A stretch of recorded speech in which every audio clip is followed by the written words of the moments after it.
Okay.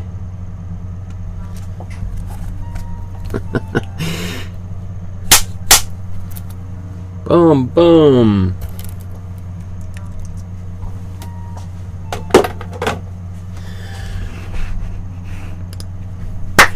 Good afternoon, everyone. My name is Michael Markowsky. Welcome to my studio. Today we're going to be making another painting by another one of my all-time favorite artists. We began our master study of this master artist yesterday with our painting of a habitant drinking. I love this painting. My wife says this is one of her favorite paintings we made so far in over 122 paintings. So let's see if we can top yesterday's achievement with a painting I'm sure is going to be a lot of fun. I'm absolutely convinced today's going to be one of the more fun paintings of all time.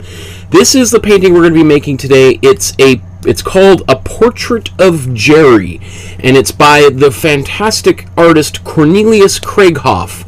And yesterday we looked at a little bit of Krieghoff's biography. We'll do a little quick summation in today's episode just for people that weren't able to join us yesterday. But I'm really looking forward to this. This is sort of an unusual painting.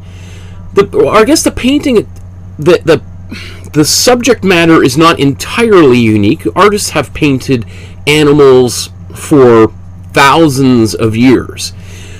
What I think makes today's painting a little bit unusual is the fact that he named the painting, or the dog in the painting, Jerry. Now, a lot of time has passed since this painting was made, about 170 years ago. So we're not exactly sure, you know, the relationship of Krieghoff to this dog. It could very well be his own dog. It could be his favorite pet. We don't even know if he had dogs or not, but since there's dogs in a lot of his paintings, it's quite possible that he also owned dogs, and quite possibly this is his own dog. It's really until very recently that people would even name their dogs, you know, and give them such a what is it called when we personify a creature like a dog and give them a name like Jerry, which is a very human name, right? It's reminds me of like Tom and Jerry the cartoon, and part of that, I think, the absurdity of those comic book or cartoon characters is the fact that they're named, they're given people's names as opposed to, you know, Fido or I don't know. The first thing that pops into my mind is when I had a pet as a child. The first pet I had was a goldfish that I named Newspaper. Yes, it confused my parents, but it was a black and white goldfish. So what's black and white but the newspaper? But it kind of gives you an idea of how I think names of pets have changed over the decades. But anyway, I could go on. Why am I talking about this?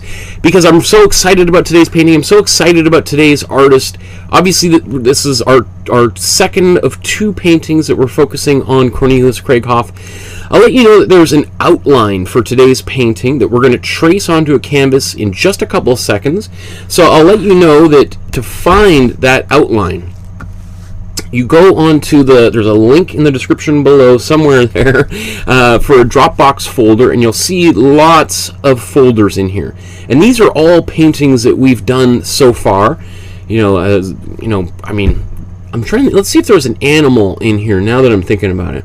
Do we have an animal? Well, there's Robert Bateman. We did an eagle, so there's an eagle there. Trilok Singh Chetakar, we did, there's an eagle and a bear in there. Who else? Wu Guangzhang, there's a goldfish, or koi fish, in a pool. Peppa Pig, a cartoon character, although, it's obviously a very cartoonish, abstracted pig. The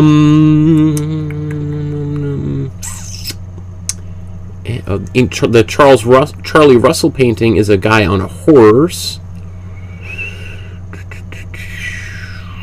Anyone else who... Oh, in Ted Harrison we did a cat. A snow cat. Other than that... I guess there was a few dogs in the Paul Kane, but they were a very small part of it. Anyway, I just want to point that out because sometimes people are like, all I really want to do is paint animals. Or all I want to do is paint flowers. Or all I want to do is paint portraits. Or all I want to do is paint landscapes, etc., etc. So I just want to think of, like, what are some things that... If someone is excited afterwards, what would they want to paint? Anyways, let's go into the Cornelius Krieghoff folder. You're going to see there's 9 files in here. Essentially, there's 3 paintings I've uploaded to the Dropbox, and the 3 paintings are our portrait of Jerry, the painting we made yesterday, a habitant drinking, and then this other one here, which was the first one I was originally going to do, the habitant. And then, of course, I found this other image, and I kind of thought, like, you know what, I got to do this one. This guy's just even funnier. So there's also the original paintings, and then, of course, there's the outlines for these 3 images. So you're welcome to print these out onto regular pieces of photocopy paper, and it'll look just like this. And then I'm going to transfer it onto a canvas in just a second. Maybe just before I do that, I just want to quickly let you know that there's a private Facebook page just for people that are painting along with me. I encourage you to join the Facebook group. It's an awesome community. This is not something I did start it, but it was something that organically grew, where there was this demand for people watching, like, we need some sort of way to share all the work we've been creating.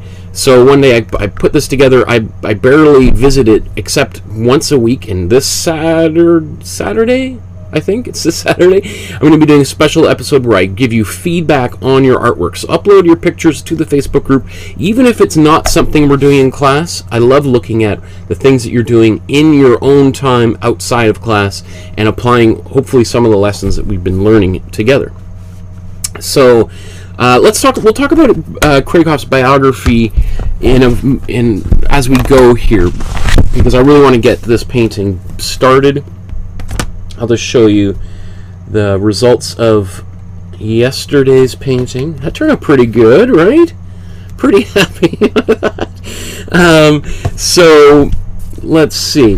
What we're going to do to begin with is we're going to take a little bit of tape, and we're going to tape this painting to a 9x12 sized canvas. Right, so, and these ones are from Amazon. If you want to get the exact one that I'm using, there's a link in the description below. I do think these thicker ones are superior to the cheap ones you get at the dollar store, and they're only $1 more than the dollar ones at the dollar store. So, if given the choice, my personal recommendation is to shell out the extra $1 and get a superior support.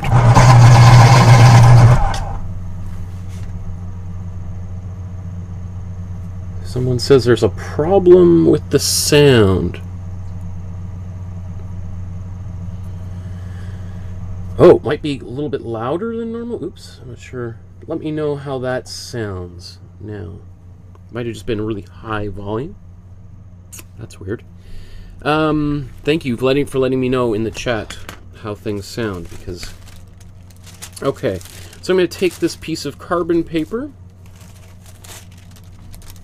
and I'm going to put it underneath here. Carbon paper you can get from any art supply store. You should be able to anyway, even though it is a bit of a material that fewer and fewer artists use these days. Most people, when they're trying to get an image onto a canvas, will use a video projector or an overhead projector.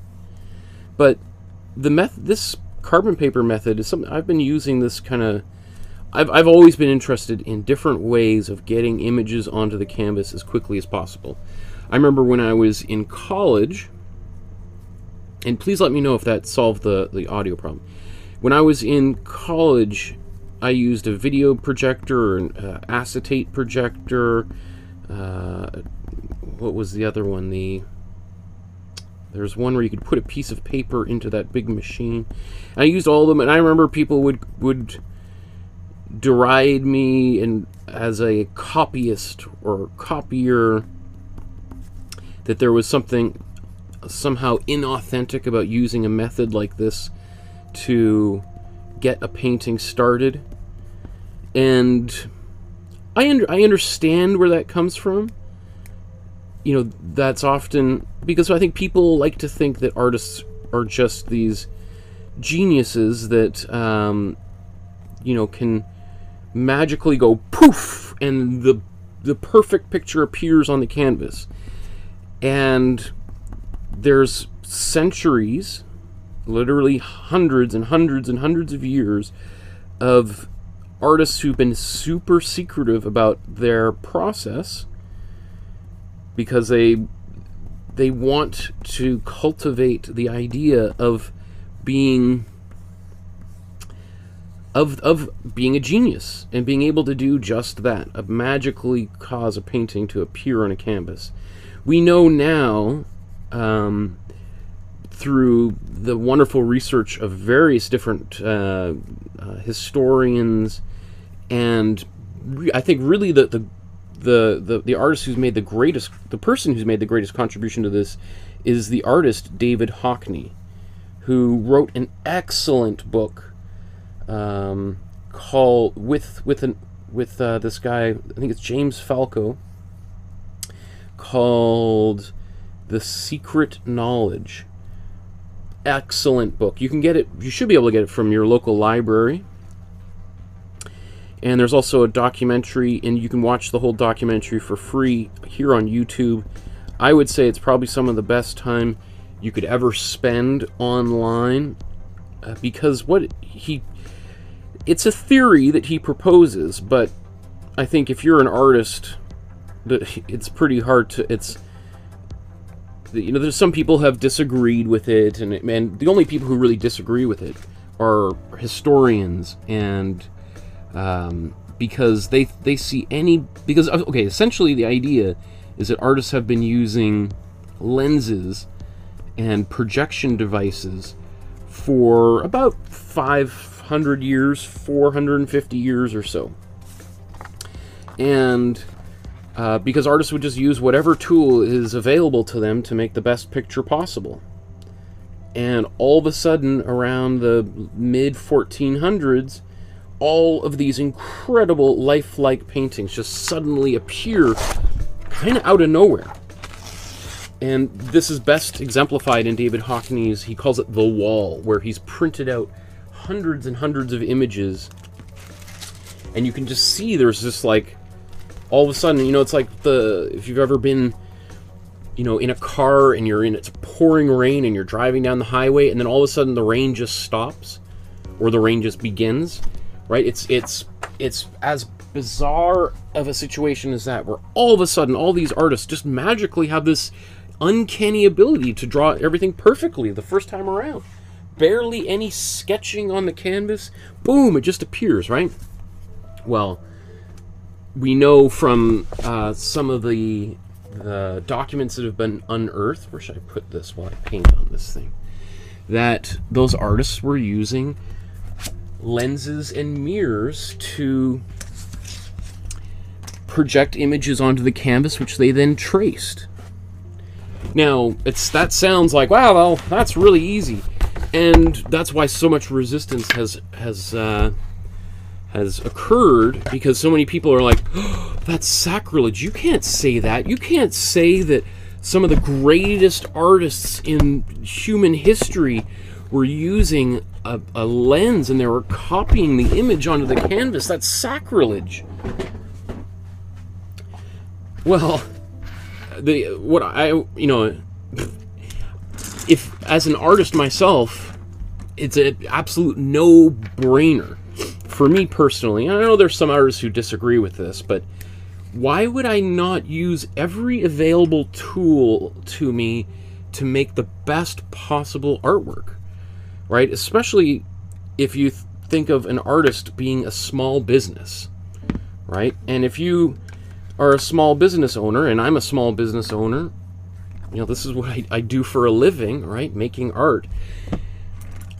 Whatever I can do to save a little bit of money, to save a little bit of time, to help me be able to spend more time with my family, there's no question I'm going to use that tool, right? It's like one of those things, if you ever go into a business and you see them still writing, like there's an art supply store here in Vancouver. I won't mention them by name, but you go in there to buy things and they literally write you a receipt down on a piece of paper. And I've been in a few times where I've been in a hurry for this class, and I'm like just watching them like, okay, we have 1 tube of ultramarine blue. What size is that? Oh, it's 375 milliliters. And the price is, I gotta go to the counter and check. And you're just like, are you kidding me? This is like, I'm in a hurry, and this business still exists in like the 1980s, right? People have had computers since the 80s for inventory. Anyway, I don't know, why am I talking? Well, just because this whole process just saves so much more time, gets us, not that there isn't a value in drawing. I taught a whole 40 episode how to draw course here on YouTube. You can watch it for free. There's a link in the description below. And many people watching right now, I know, have taken that course and found it really, really helpful. And what's interesting about that David Hockney documentary is he talks about how you still have to know how to draw if you want to trace really, really well.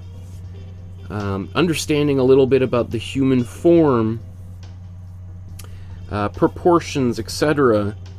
Even so much as to like how to pose something. Or in my case, if I'm doing something like in our Paint the News class, again, there's a whole other series of classes that I do where we paint images based on photographs.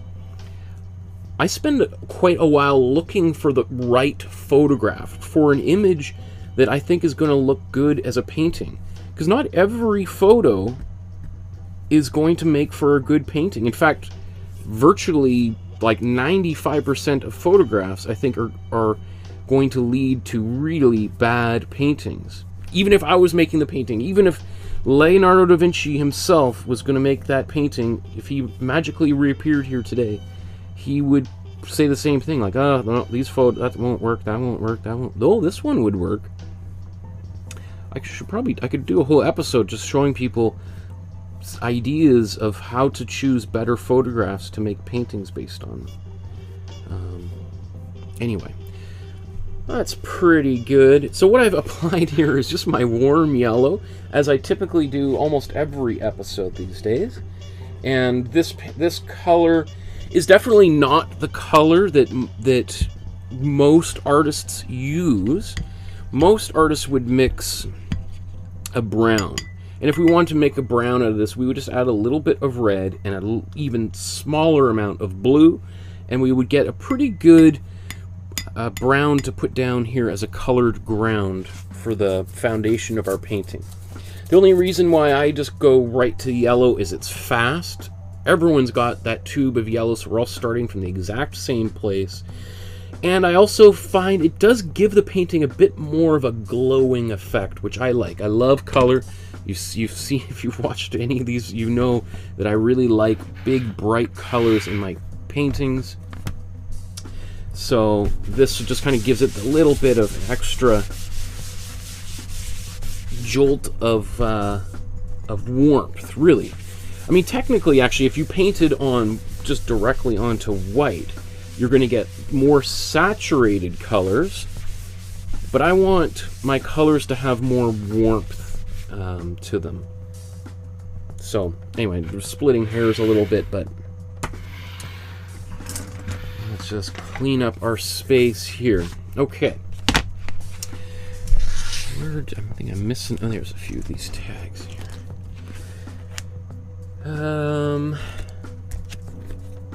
So, I saw a bunch of comments there in the chat popping up. People saying the sound is better. I just see my periphery.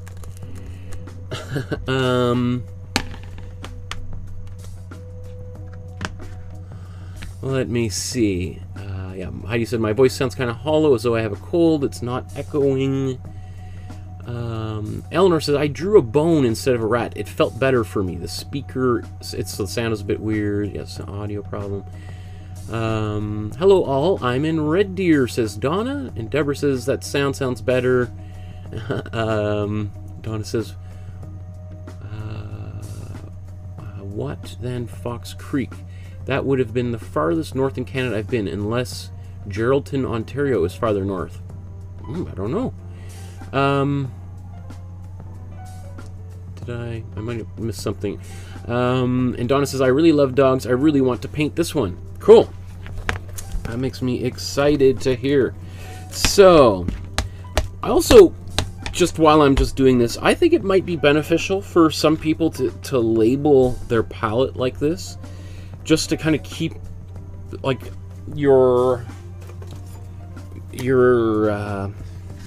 I find this just simple. I mean, I did this originally purely for people watching these episodes, so that if I forgot to mention what colors I'm using, they could see really clearly.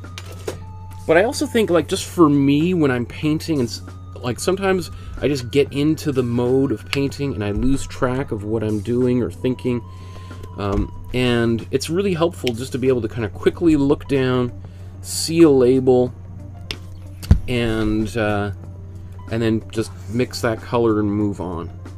So I know it might seem really funny to do that when you're just by yourself in your own studio, but you know, especially if you're in your own studio, no one's looking over your shoulder like you guys are with me, then there's really nothing to fear, right? So let's just get all these colors on here.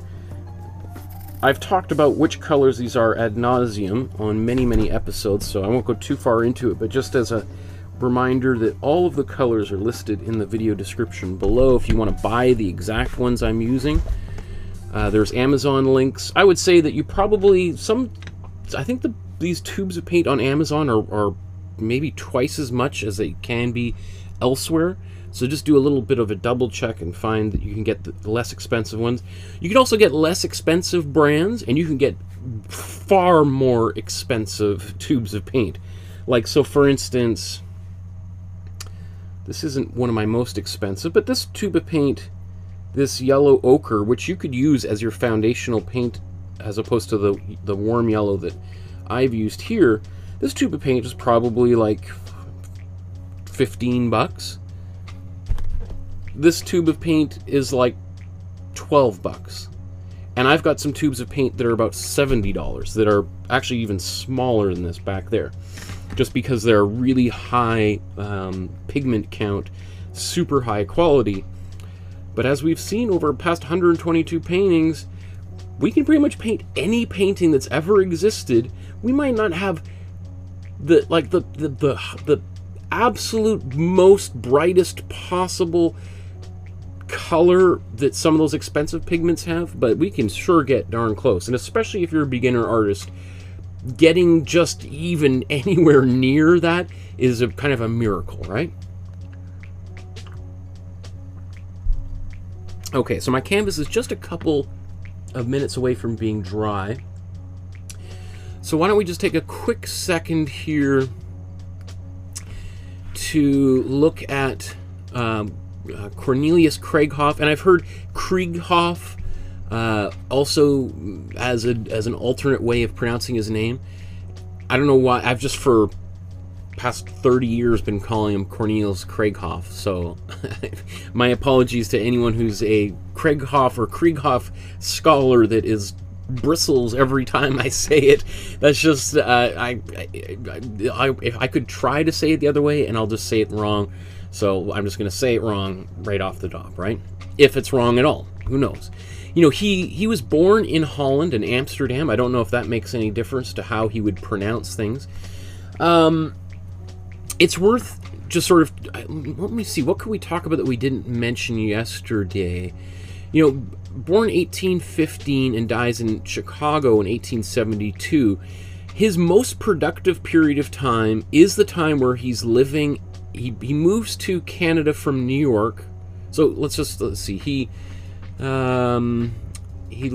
studies art in Germany, so he moves from Amsterdam to Berlin. He would have been really young, probably in his early 20s, and he studies art at the Academy of Fine Arts, and then he goes to New York in 1836. He enlists in the war, and then he starts making art while he's in the military, or he's been making art, but he makes art while he's in the military, doing some sketches of the combat that he saw. So he's kind of an early war artist, like I had the fortune of being when I participated in the Canadian Forces Artist Program. And he then moves to Montreal in 1846, and it's really, if you look at the dates of the paintings that he made and that he's most known for, you know, let's say, you know, I would say about 90% of them begin around this time. I think there's a few around 1843 when he's still in New York, but the vast majority, it seems like he just has this incredible creative awakening when he arrives in Canada. He lives in Montreal. He kind of goes, he's a guy that moves around a lot. So if you looking these dates, just the quick summary is that he eventually moves to Quebec City in 1853, and that's really when he really turns on his jets, and he is a machine. The vast majority of his creative output is made when he's living in Quebec City. He goes to Europe for a small period of time, so he's in Quebec City for 10 years, and then he retires in Chicago and dies a few years later. There is a few paintings that he makes in Chicago, but again, for the most part.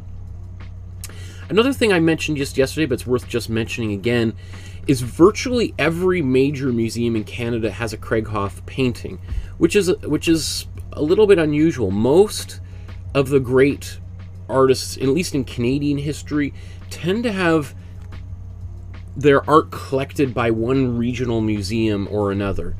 And as I mentioned, Tom Thompson, almost all of his work is in 3 museums in Ontario. Emily Carr, here on the West Coast, almost all of her work is in the Vancouver Art Gallery and the Greater Art Gallery of Victoria. So the fact that he's been collected everywhere, I think, is a testament to how his popularity at the turn of the last century. So if you were opening a museum in Canada when most of these cities were growing, you had to have a Cornelius Krieghoff painter. He was super successful while he was alive. It's no small thing to call him really Canada's first major rock star, public celebrity. He wasn't a big celebrity in terms of a speaker, but everyone who was anyone had to have a painting by him. Whether you were a prime minister or you owned a major company, if you were someone in the higher echelons of the culture, you had to have a Krieghoff for people to take you seriously, which I think is is, you know, I just think that's fascinating. Okay, so let's take a look at good old Jerry here and how we're going to begin this painting. You'll see that, you know, underneath this wood, and we're going to have a lot of fun learning how to do some wood, like faux wood texture today. You know, it's not too far off from the color that we've just applied here on the canvas. Yes, he would have used probably something a little bit closer to this brown, this reddish brown here. But I think our choice of color is going to work perfectly for this painting. So what I'm going to do, I'm going to get started here. There's going to be a lot of brown in this painting, and we're going to want to mix a cold brown to start for the background. We're going to put cold brown all the way up in here, and even on these bricks. We're going to turn this, we're going to modify that brown and turn it into a gray, a cold gray for these, for the stonework back here. And then for Jerry himself, I'm assuming it's a male dog. It could be, you know, there's famous people. What was Mick Jagger's partner? Jerry. What's her name? I keep thinking of Jerry Halliwell, but was she a Spice Girl? So there's been many famous people named Jerry, maybe spelt a little bit differently, but it could be a female dog. In fact, I had a really good friend of mine. She had a female dog that had this sort of underbite like that, which I'm just all of a sudden remembering. So anyway, okay, so let's get to mixing some color here. So let's mix a cold brown to start out. So we're gonna probably use most of this yellow, but let's start out with a smaller mixture just to get going. So I'm gonna take, we can do this in whatever order you want. I basically take all three cold colors, our cold yellow, cold blue, and cold red, and then we're just going to mix them together. And it's just the modifying the ratios of these colors that are going to get us a different kind of brown. Now, right off, what's the color we get here? Well, we got a green, right? So you might say, well, that's a bummer. I guess I made a mistake. No, we didn't make a mistake. We just need to add more red to it, and we'll get the brown that we want. Now this brown right here at this point is still very greenish, right? So that just tells us, well, there's still a lot of blue, and we need to really amp up the amount of red we put in here. Right? So the more red we put in here, the more of a reddish brown that we're going to get. Now that's pretty good. This is a pretty dark brown, and we're going to start out in this top left corner painting this area. So let's just go right into here. So obviously we're using our cool colors for the background because we want this to look like it's further behind the dog itself, right? So that secret of warm and cool colors is something artists have been using for centuries because it works, right? Artists have known for a long time how different color temperatures radically affect the paint. So I'm just lowering that line down a little bit so that I didn't like the way that maybe the way I drew it, that line was a little bit higher up and it seemed to come right on top of that ear. I really want to deliberately place the dog's head in front of this space. So that's why I just lowered that down a little bit. That might mean I may lower this down there. We'll see how when we get there. Okay, so now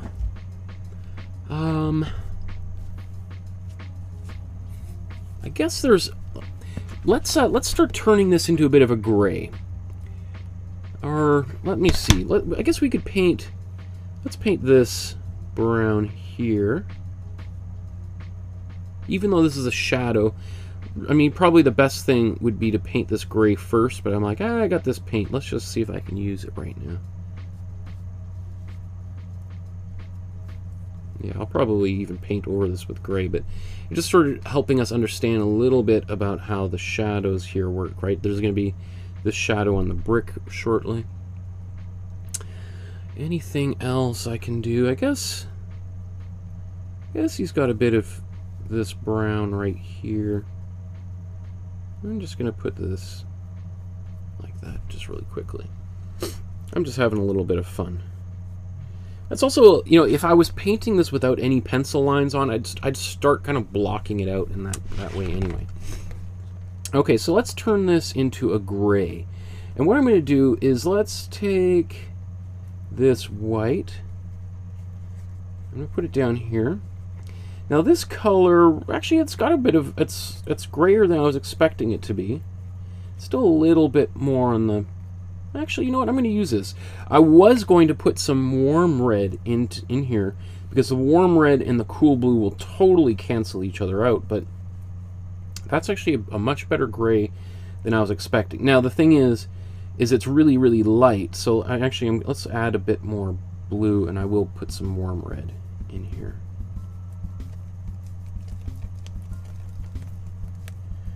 Now obviously this goes a little bit purpley, so let's take some cool yellow and put this in here.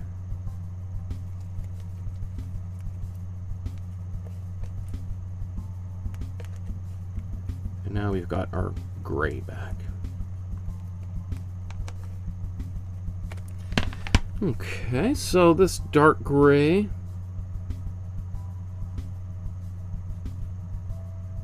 so remember I said I was going to lower, let's see, I'm going to just paint right over this.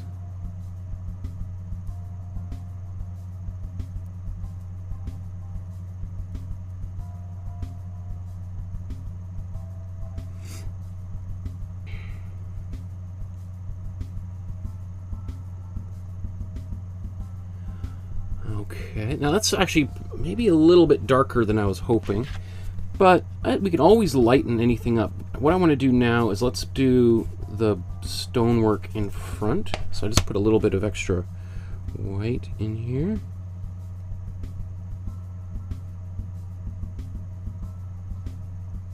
I'm just blending that a little bit up. Okay. And you can see I'm kind of going over top of the dog a little bit.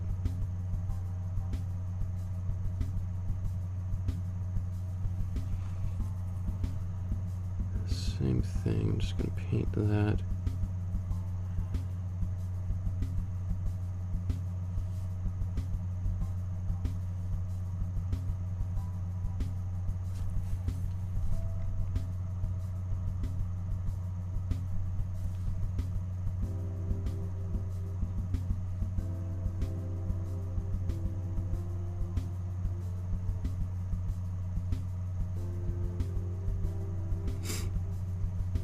Okay, so I ended up kind of coming back up there anyway, right? So no big deal. Let's go down to the front of this.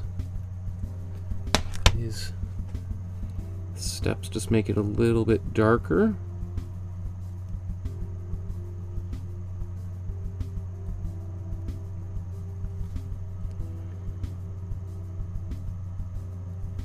And I just want to make sure that this line will carry right through.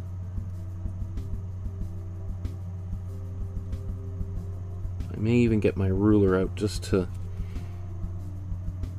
double check that, but I think I'll wait until we got a little more paint on the canvas before I start kind of doing too much fiddling. Obviously the original kind of ends right about here, right? But I've got this extra little space on either side because the canvas is bigger than the printout. Okay. Well, that's good. Now, of course, we can modify everything, and we will, but we're just trying to get the underpainting executed on this painting first. Okay, so I'm going to wipe off this paint off of my brush. I'm just going to clean it too. And if I wipe all that paint off before I put it in the water, my water just barely changes. It's still the yellow from the original paint, right? So let's make these bricks here. So I'm just going to take this cool red that we had from before and get a bit of this brown on there. Not too much. Just to kind of darken it down a little bit. And you'll see that this color is going to be fairly transparent, so we may have to do a few coats of it. We'll see.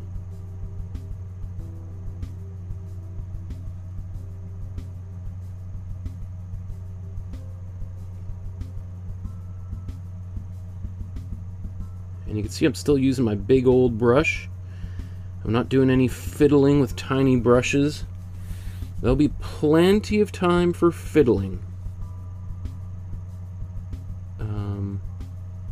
Even if you don't own a fiddle, you can do lots of fiddling with a paintbrush on a canvas. Boy, oh boy. Like anyone who's spent any time painting has done their good share of fiddling, right?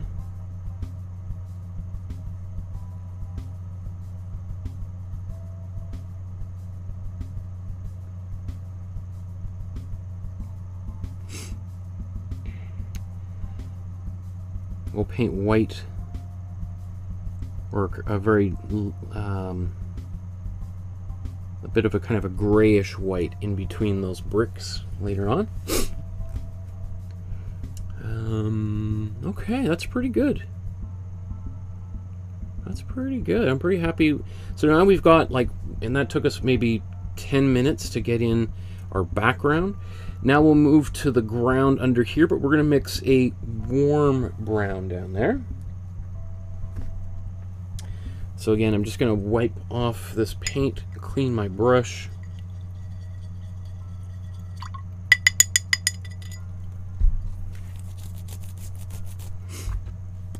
And I'm just going to add a little bit more warm red. Because we're basically going to use this brown, for, we're going to use it a lot here in this painting. So let's take some of this warm red, good healthy scoop of the warm yellow. Now we got this delicious orange here. So let's now take, so we've got two warm colors, now we're going to add our third warm color, or warm blue.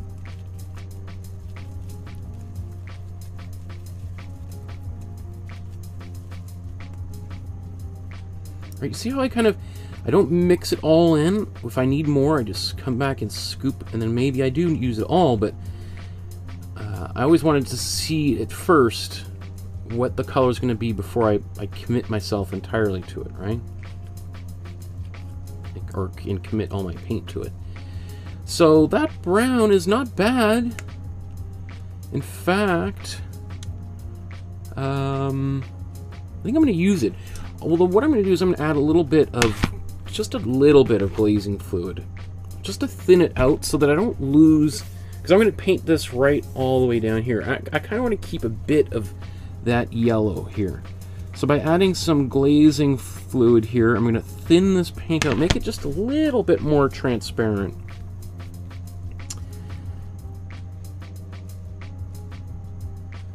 I'm going to go over, you know, those little feet of that rat.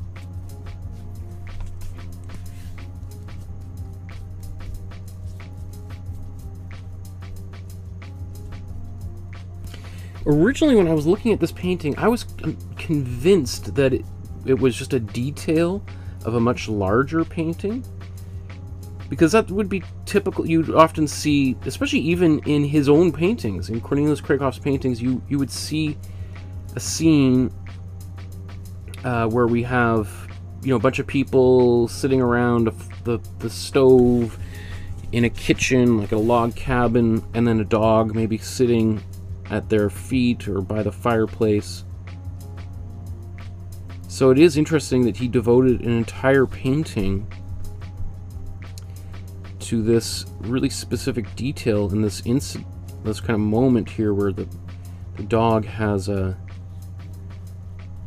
is either devouring or just caught this this mouse or rat or whatever it might be. When I was first doing the sketches for this, I was convinced it was a fish, and it wasn't. Yeah, it's one of those things that once you see the kind of that it looks like a mouse, it's hard not to see anything but a mouse. But I was pretty convinced that it was a fish and that these were like gills and all that kind of stuff. Okay. So actually, I could have gone much lighter on there, couldn't I? That's almost like, now, I didn't even look until just now. It looks a little bit darker than I was planning. That's okay. I'm just going to keep it like that. Let's now mix a color for the dog. So for Jerry, let's just maybe just put a bunch more yellow in here. Just get slightly different color, and I'll paint this. I'm not too worried about losing any pencil lines because this is going to be a fairly transparent color, so I should be able to see everything. So this color, I could have just used this exact color for the whole dog and the ground in retrospect, but sometimes you don't see those things until afterwards when you're making a painting, and then you're like, ah, now I see another way which would have probably worked beautifully.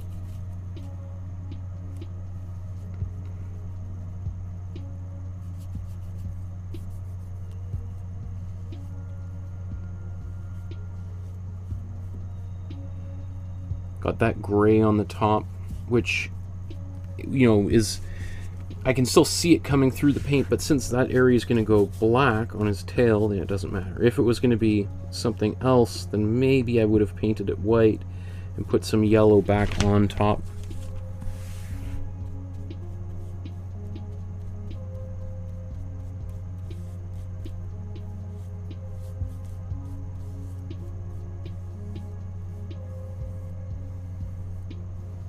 You can also feel free to change things up. You know, if you've got, like, I think it was Eleanor says they put a bone there instead of a rat. You know, you could put a carpet here. Maybe you put your own dog in this painting.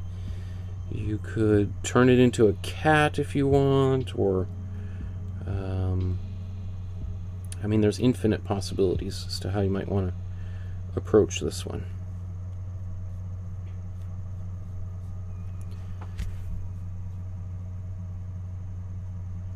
So really, I'm just trying to cover up the yellow of the canvas at this point here, just taking my brush and literally kind of poking onto the canvas. Right, just kind of finding little places so that I can just jam paint into these, you know, you almost like you think of, you know, like an egg carton. You know, that the weave of the canvas, I just want to kind of cover that in. I don't always do this, but it's kind of a good strategy to, especially at this stage of the painting, and especially if I was just painting directly onto a white canvas and I didn't put my yellow ground down, I would absolutely do something like that. Okay. So, what should we do? I guess we should paint that rat in here.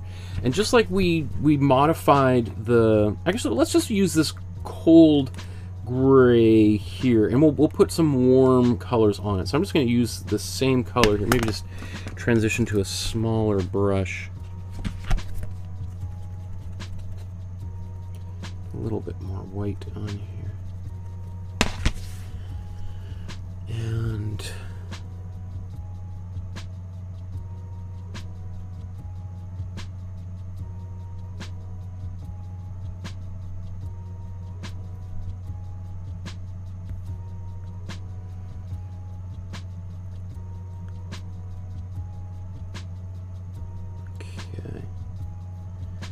basically going to paint that whole face right out.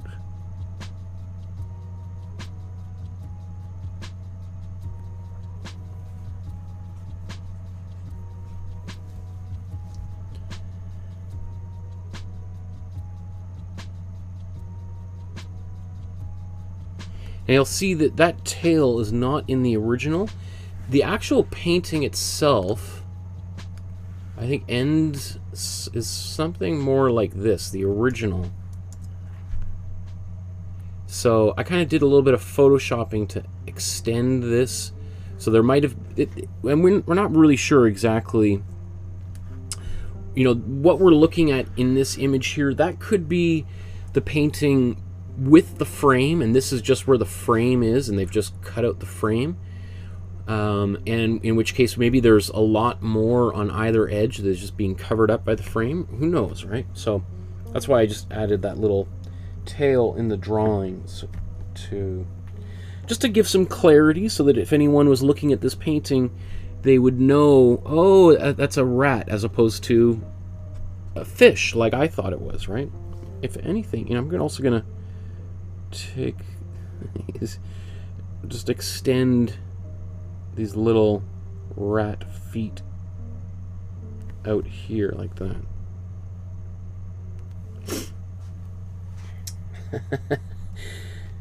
Okay, that's great. Oh, you know what? Let's do the mortar. Is it mortar? Brick and mortar. Yeah, brick and mortar. Sometimes when you say things, you think, wait a second, is that the real word for that? Does that make any sense? So let's just put this in between.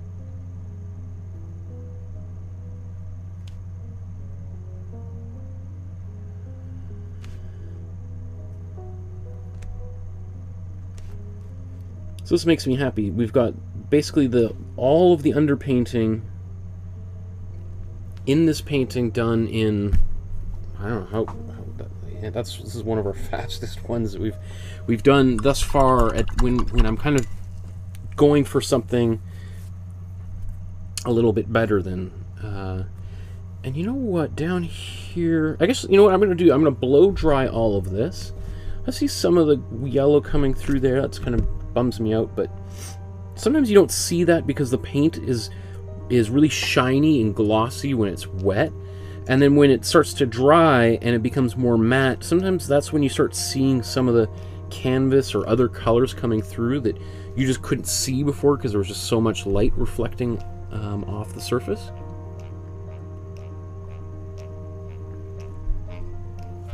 Okay, so yeah, let's blow dry this. Get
You know, I was just thinking about how when I've taught young people, like I've gone into schools across, when I used to live in Los Angeles and here in Vancouver, even in Calgary, I've traveled a few different places and done presentations in schools and worked with like literally every classroom in the school and done a little workshop with them.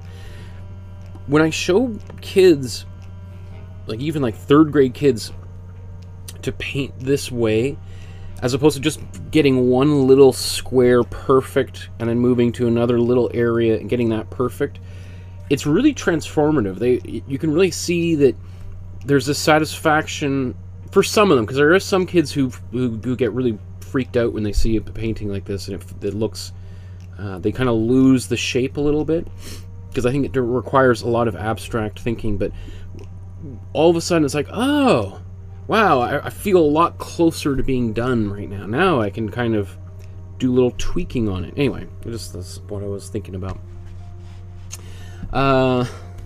Let's move that. Now what should we do next here? I guess I'd like to get the background finished. I think we could do that pretty quick. What we'll do is let's do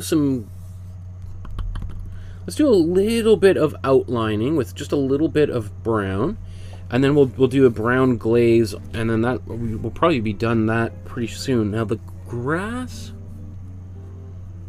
let's do that after this next step. So does any of this brown still good? Yeah, it's still good.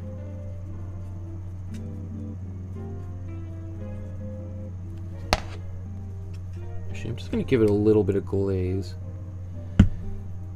Just make it a little bit less, a little more transparent, so it's not quite such a heavy, dark outline. So let's come up here. Quickly do that. How about we'll zoom in and start getting closer up here.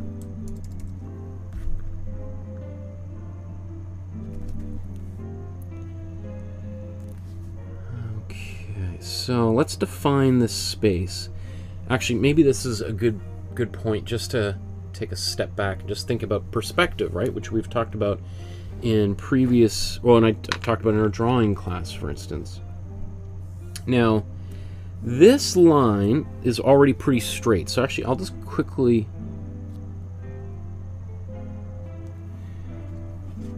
put this line in here.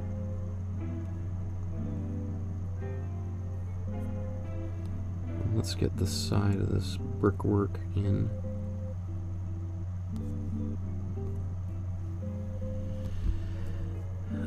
And then might as well make this line right across here.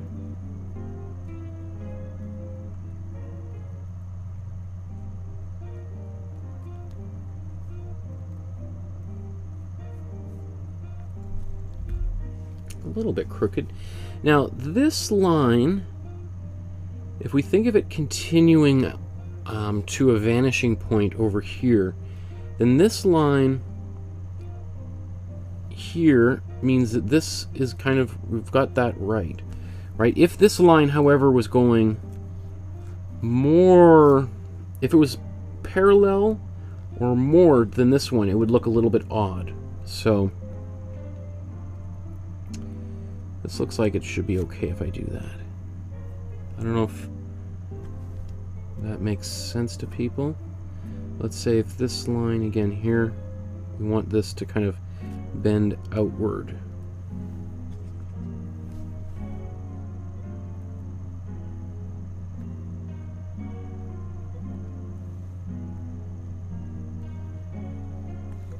So let's go back to this okay.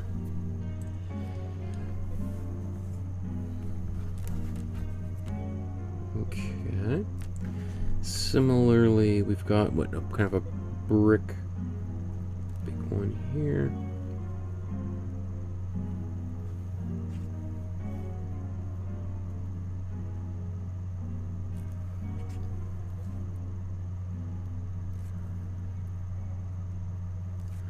Okay, And same sort of thing, this line is going to be, so if this was here, this was here, this one's going to be maybe a little bit more like that. And then let's just give this rock a little, it's kind of a little chunked and cracked right here.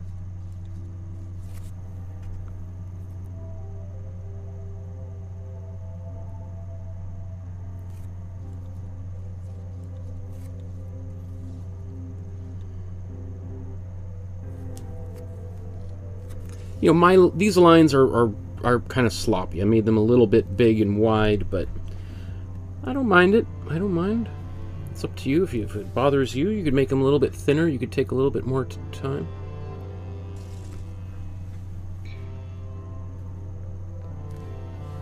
Okay. So I'm going to smooth this down a little bit here.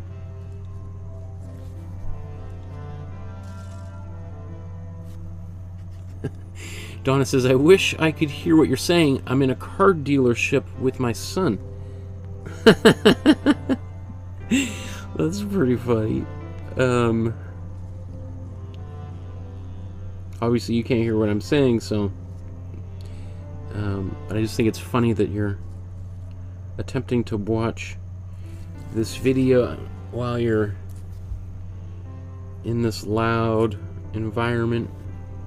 Oops, sorry, I'm just adding, I think, these little kind of cracks and seams.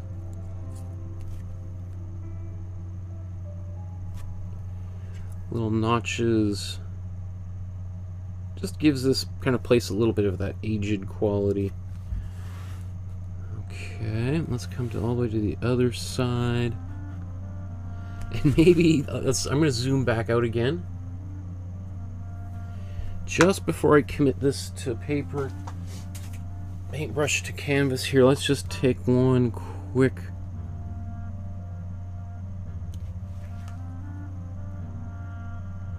yeah, pretty close. Sorry, my head was in the way, but I'm just basically measuring this.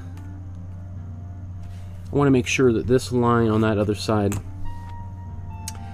doesn't sort of pop out over here or some kind of crazy thing. People are like, whoa, what's going on? Actually, it is a little obscure, so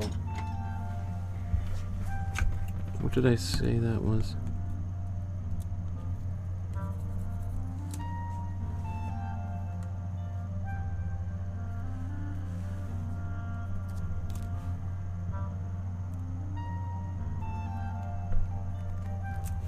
Interesting. It did sort of that was actually quite helpful.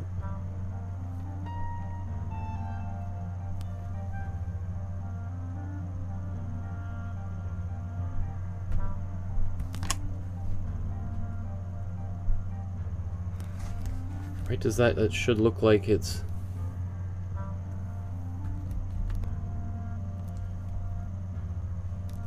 okay. This line now looks like it's a little crooked, right? So we'll just maybe widen this base down here.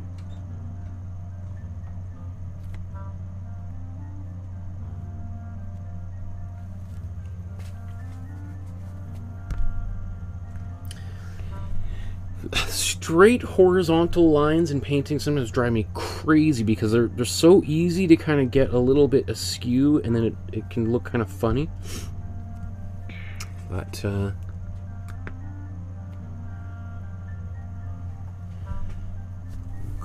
he's got a little crack in the wood, or in the brick here. That's interesting.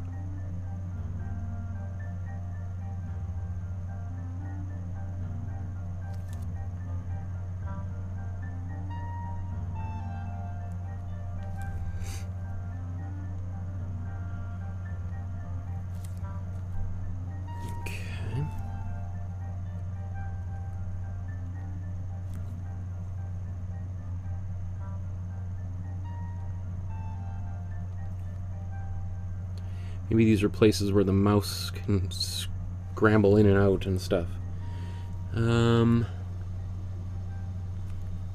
Let's put something up here.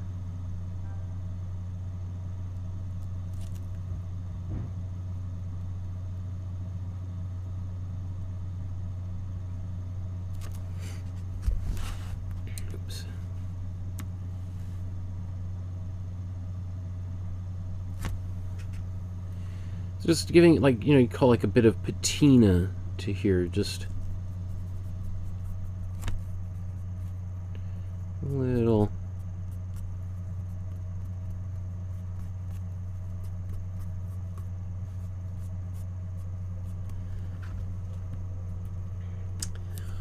Okay.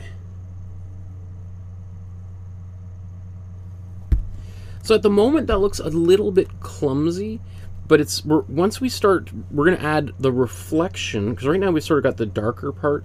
We'll add a reflection on a few places, like you see in these little areas. And so let's just do that right now. So we'll just take some white, mix this in here.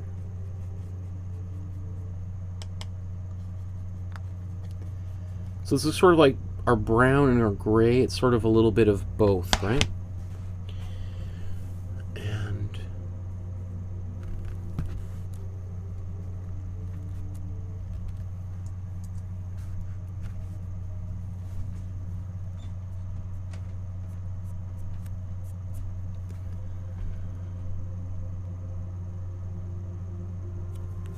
And it's a little bit bright, so we'll just get a little bit more brown and gray and push that back a bit.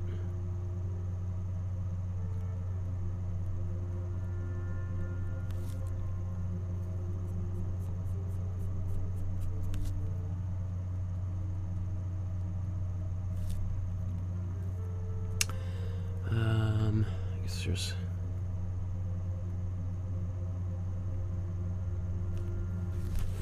just a little bit there.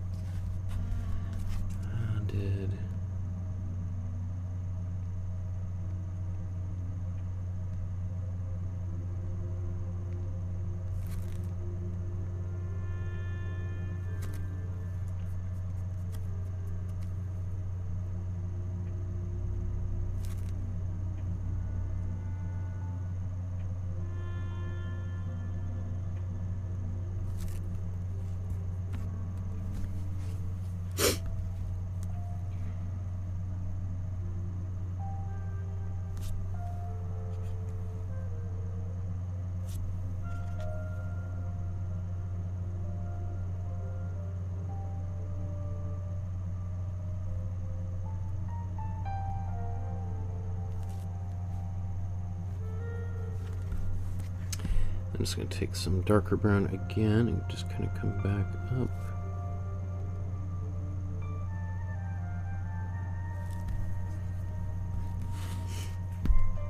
Okay, let's go to the other side.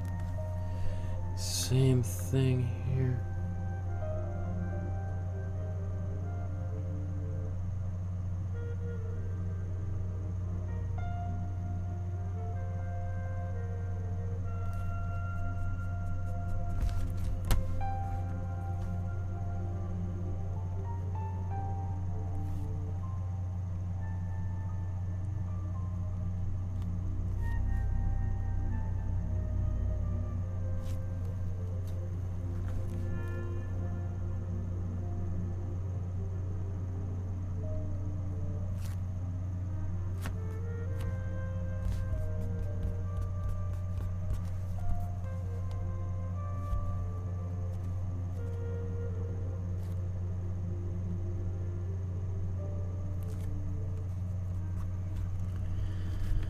Okay, not bad. That's pretty good. Let's do the grass coming out of here. So that grass, how should we approach that? I think what I'll do, this is going to be a cold green.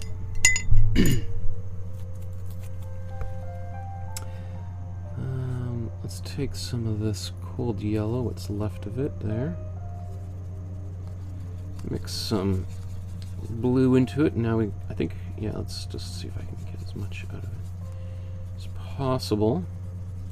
Now I want to use that exactly like that, so because it's a little too bright, so put a bit of brown in here just to dilute it, and then I'm just going to mix it in with just a little bit of white. So actually I'm going to mix a bigger mixture than this, just because I hate painting with really dry paint. Oops, that's a lot of paint.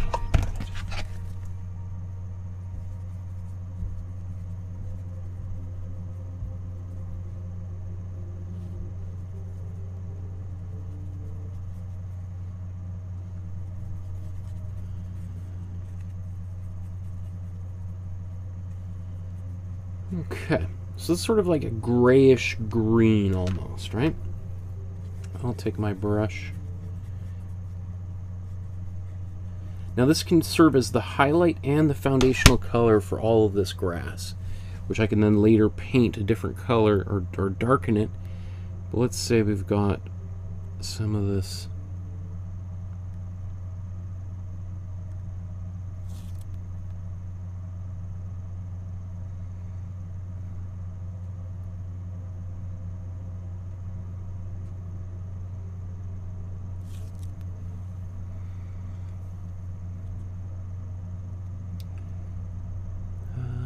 This big one right down in there.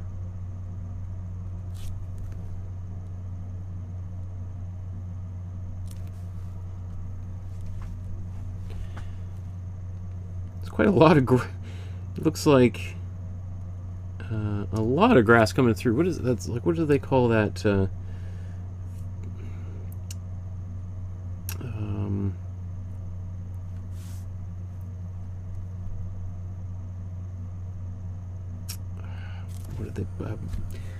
What do they call those things? Tails. I remember as a kid I used to see these all the time.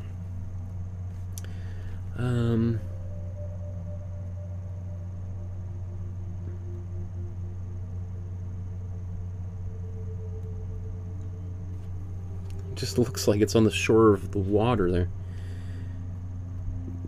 It's interesting to think, like what caused this? Is that like, is that just are we talking about a different time and where people, you know, their houses were built right on the dirt, and you know, there's just basically, you got floorboards, and right underneath the floorboards is dirt and grass, and things are going to be coming up underneath those floorboards all the time. As opposed to today, if you had grass growing in your living room next to your fireplace, you might think you're gonna sue your contractor or something.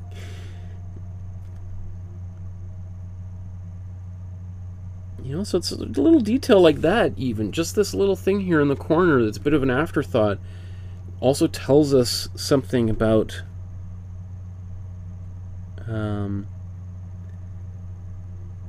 him and the culture in which he was living.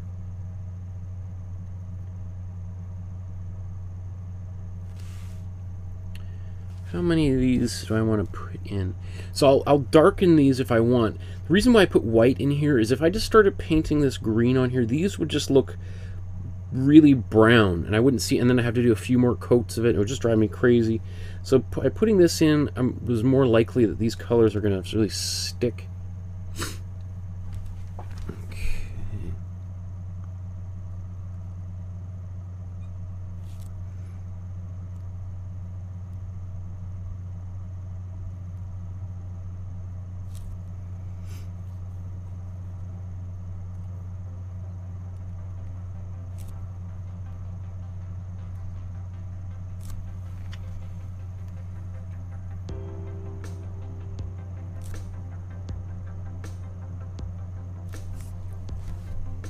Okay, I think that might be, is that enough? Is that enough to be convincing?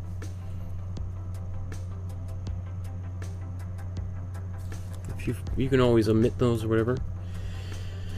Okay, let's just take a quick look and see where we're at this stage in the painting process.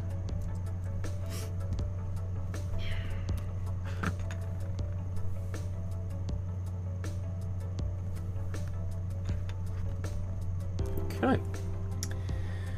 So I think what I'll do now is we've done a pretty good deal on the background. I think I'm gonna go back. I will go back and add some glazes and just sort of darken this and give it a little bit more texture, as we see like in here. And we'll play with that grass a little bit more. But let's now spend the next little bit really on the central focus of this painting, which is the dog. So it's time for a quick little sip of tea. You know, if you were an oil painter, this would be a great place, and you were painting in acrylic, this would be a great place to switch from oils or from acrylics and to finish it in oils, which is what some people do because they want to get this finished as quickly as possible, and then they want to be able to do some finer details with oil paint. Personally, I've never painted that way, but I know there's plenty of people who like to paint both in acrylic for your underpainting and then oil on top. I always just would rather do it all in one medium from beginning to end, personally.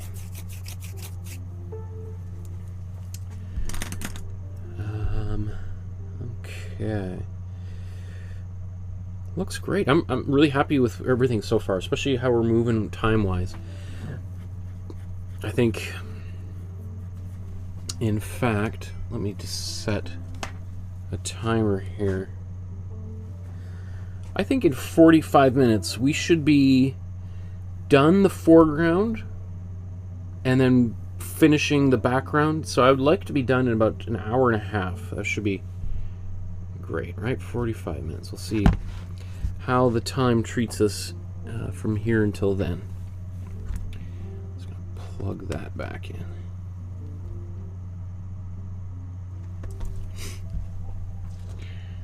Okay.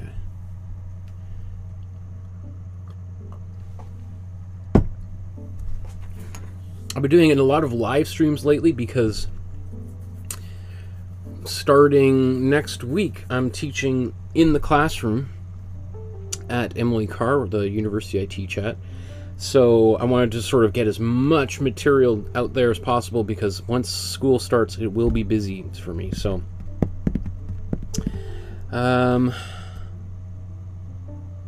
so let's take a look at this painting. I think what I want to do now is we won't go to the whitest white, but we're going to basically mix the same color we had here, but add a lot more white and yellow to that color. Let's go to a kind of a mid-sized brush here. So we need a bit more warm yellow.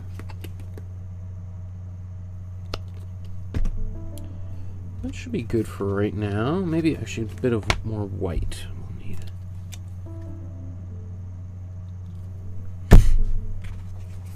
So we're just basically going to mix a brown again. This brown will have barely any blue. In fact, let's just take some of that blue right now. All right, let's put a bit. Actually, we'll put a little bit more to the side here, but we'll mix this in here, and then we get a green. But for the most part, it's gonna be red and yellow.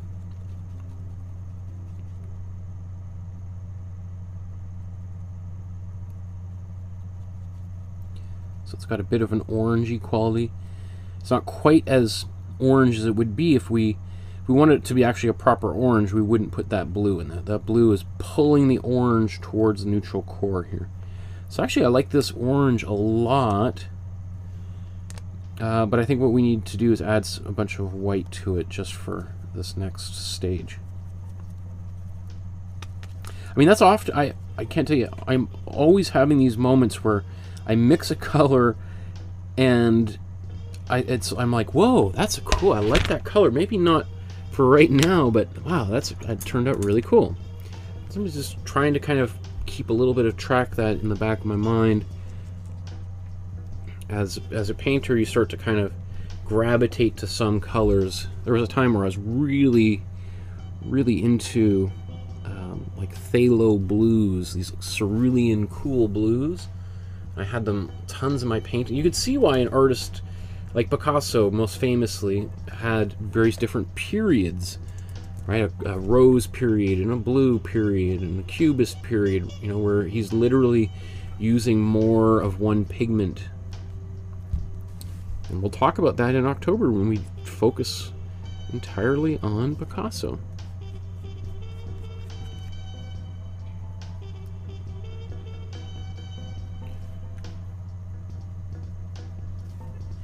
So this is a lot like portraiture, right? Or kind of, we've got our base color in, and that base color is kind of coming through all over the place. So now we're just trying to start building up some of these highlights. What are the brightest parts on the face of this dog?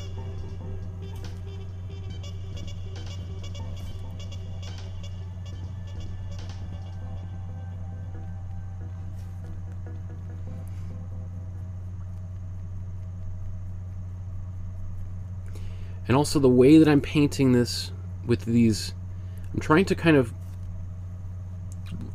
like almost I'm sculpting around the form here.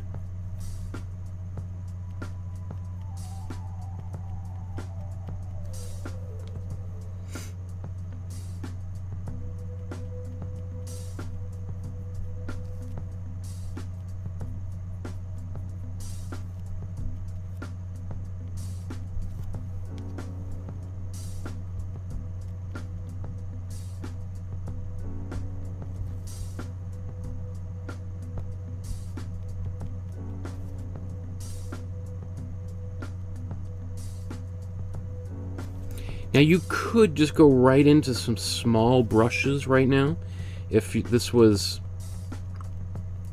you know, probably, I'm sure that's what he might have done, even at this stage, but as I said, I put a little timer on there for myself just to keep this train running at as good a speed as possible, so I'm not gonna get too into the details, but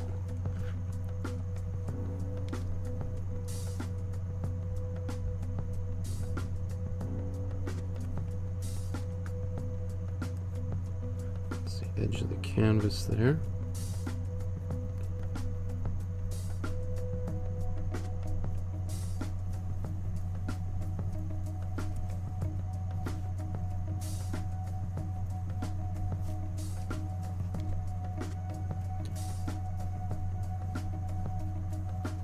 And some of you might be like, well, it's not quite bright enough. We need to make it brighter, more white. Depending on the style you're going for, if we were going for a little bit more of an impressionist thing, I could see you going right to color extremes really quickly. But I want a little bit more subtlety in this painting, so.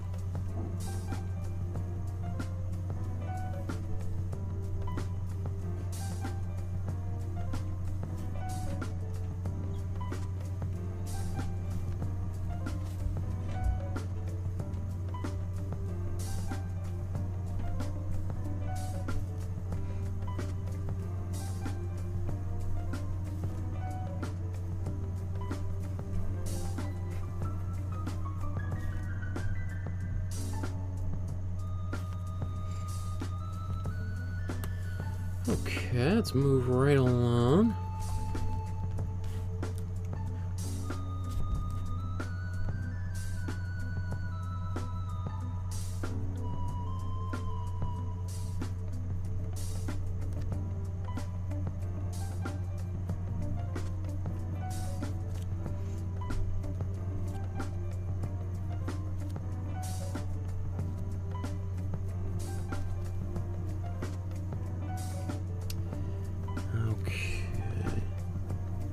So very shortly here we'll move on to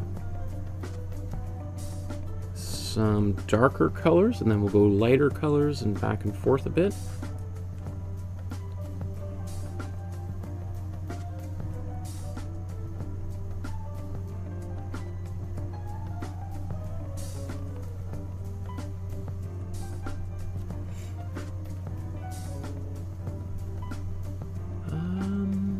I think that's pretty good.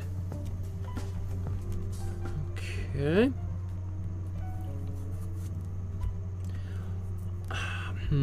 It does make me think about the this area down here. Maybe I should do a bit of that while we're right here. We got this color. Let's take some more of the cool, or sorry, warm yellow and this color.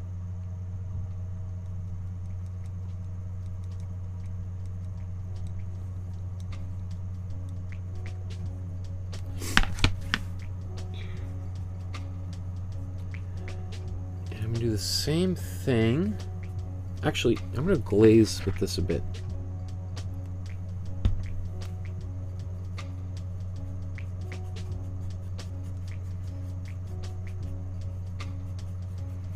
Bit of kind of a sandy kind of color.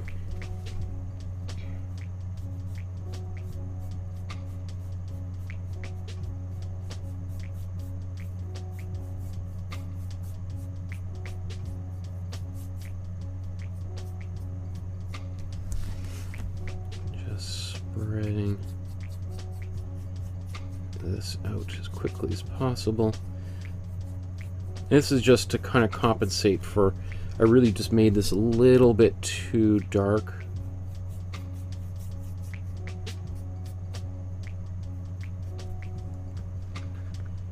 Just going to brighten it up just a bit.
So, I'll just kind of back it out, show you how things are going. Maybe I'll back this out too. I think that's not, I could do more. I'll do more of that. I'm going to let that dry for a few minutes. And let's do the dark side here next.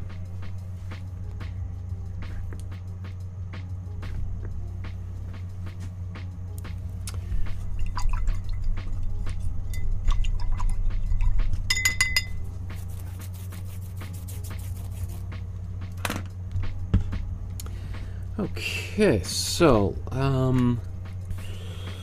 let's make our cool brown again. So let's take this warm or cool yellow, sorry, all cool colors. Cool yellow, cool blue, and then a good helping of cool red.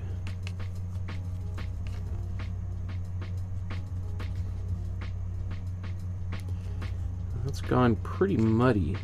There must have been a bit of white in there. So let's just get more cool red in here.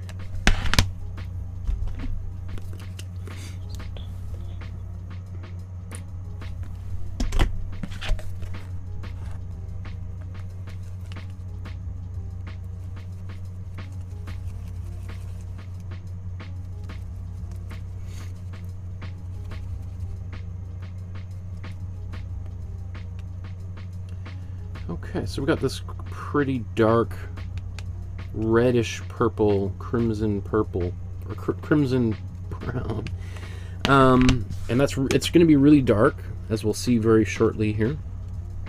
But that's okay, because we're gonna go into the extremes, and it's going to get even darker once we start doing some glazing here. I'm just going to put this. In fact, let's zoom in.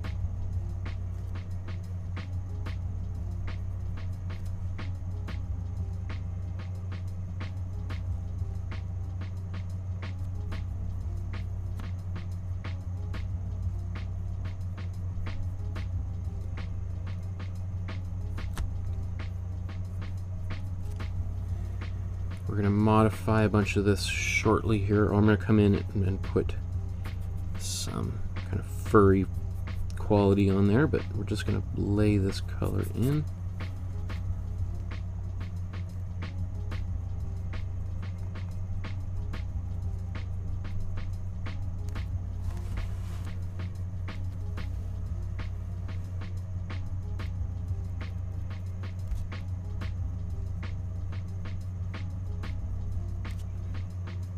Just giving little hints to its furriness, right? We don't want it to look robotic and slick and smooth, right? Unless it was a plastic dog.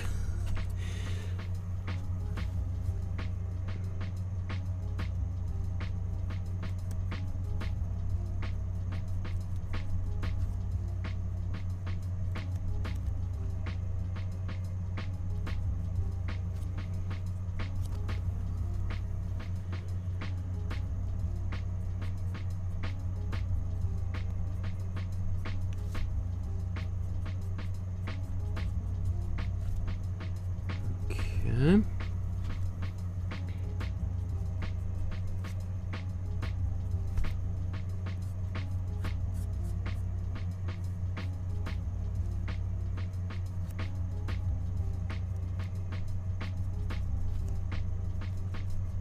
I just scraped a little bit of paint off there as I looked, and I saw it was a little bit lighter there, so I just want to capture that. I don't mind it getting a little bit darker, but I didn't want to get too dark too quickly.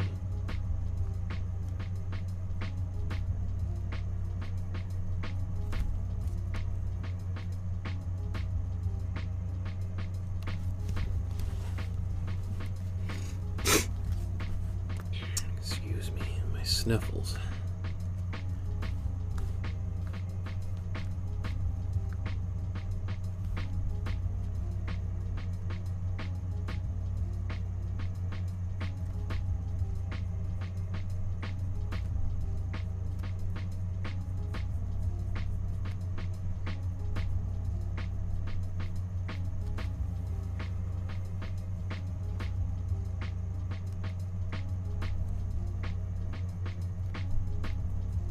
So this is, I'm not even going to do the shadow. It will be done as a glaze.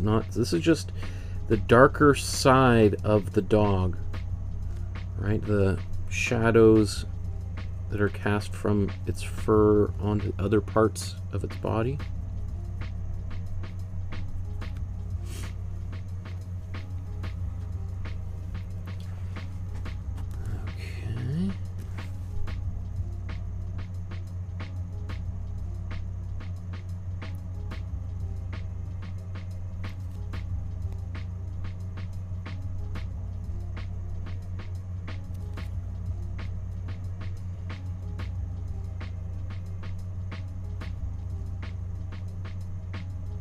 You can see how it looks a lot more purple when it's over top of that white, right?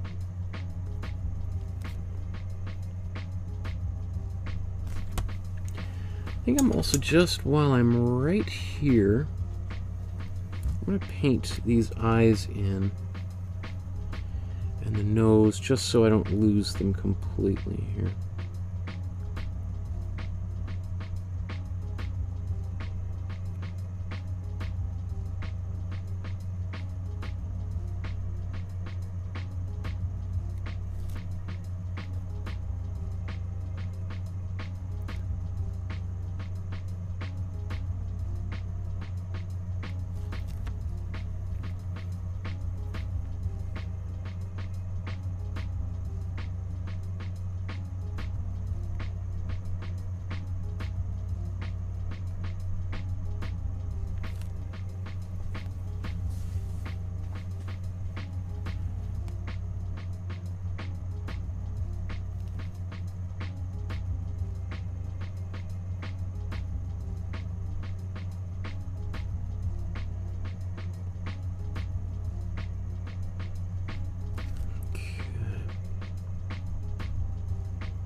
I think that's good for right now. How about, while this is while that's kind of slowly drying away, let's tackle this mouse. We can use similar paints in here.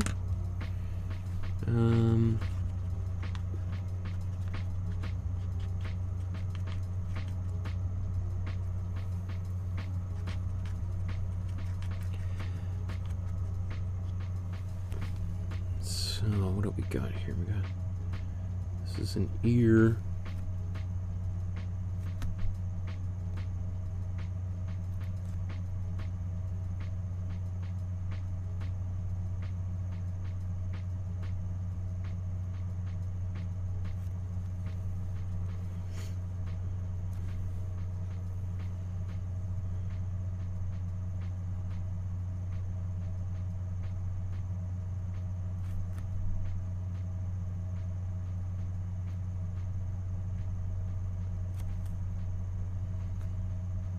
It's a little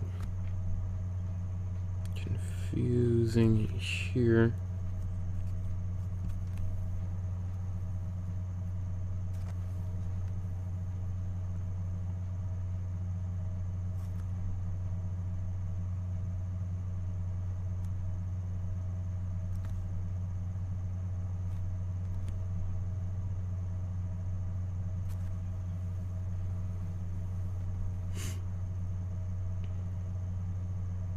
So one thing we'll have to work on is making sure that that foot feels like it's over top of this mouse, and that there's like a hump here. So I don't really have that in the drawing yet, so we'll build that in.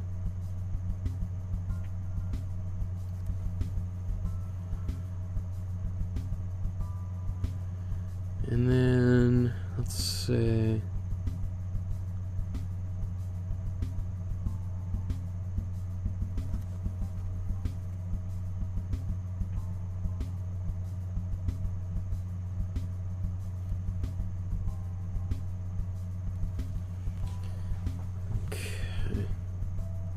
so what I'm just sort of trying to figure out to myself, like, how is it laying? Is it sort of, that's its belly down here, as opposed to, it could be on its back, but I kind of flipped it a little bit. So we'll see if that will make logical sense when it's all done. Okay. So I think we should maybe do the table here real quick. How am I doing with time? 23 minutes. Okay.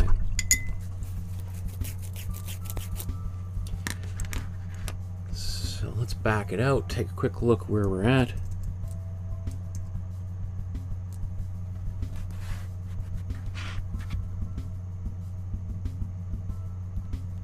Starting to kind of come together, right?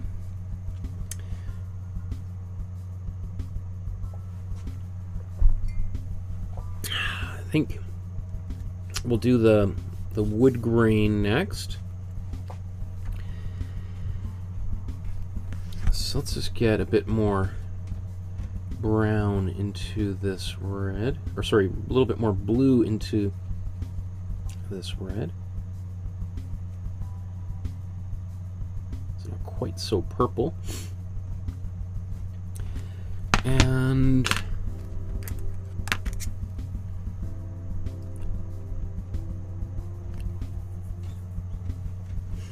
let's do a bit of outlining here. Also, let's just check. I'm just gonna make, let's see, where should this, we'll put one line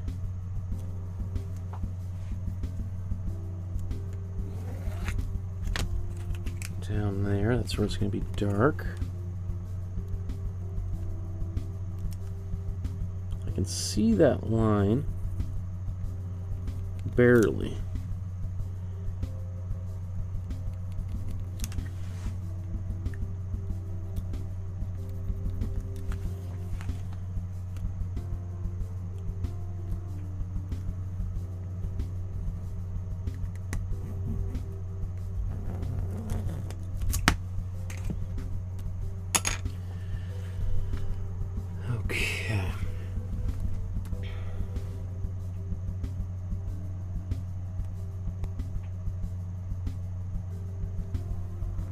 So just like the brickwork or the cracks in the masonry back there, adding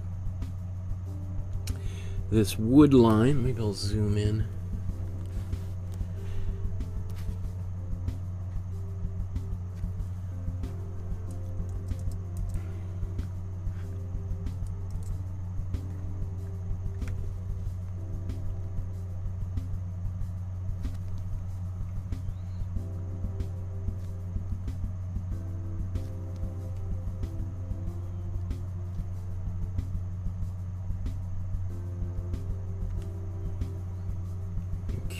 We got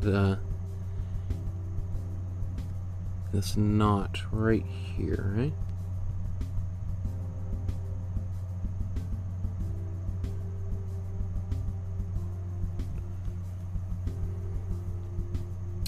So when it comes to doing, we did this. Which one? Oh, we did this with the J.R.R. Tolkien Day or Tolkien Day. Remember we did a faux wood kind of thing.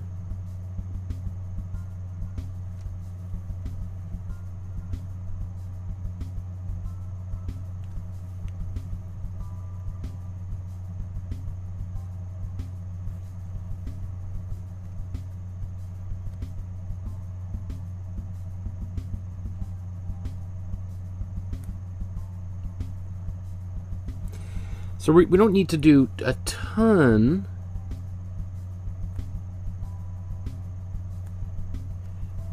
In fact, these are almost a little bit too dark. I'm just going to dilute that with a little bit of...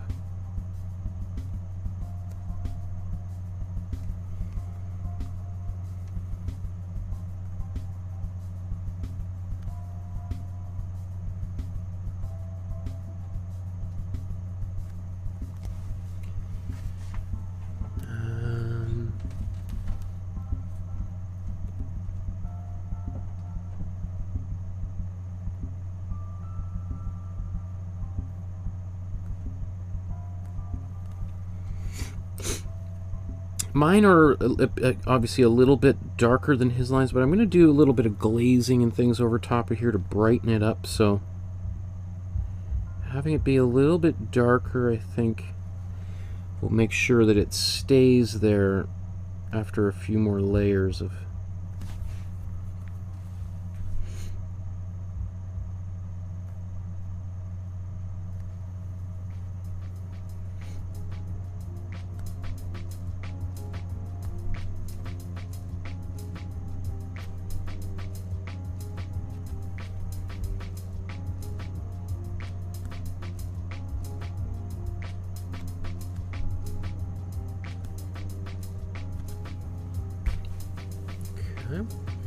Just so you can see. Let's turn it out.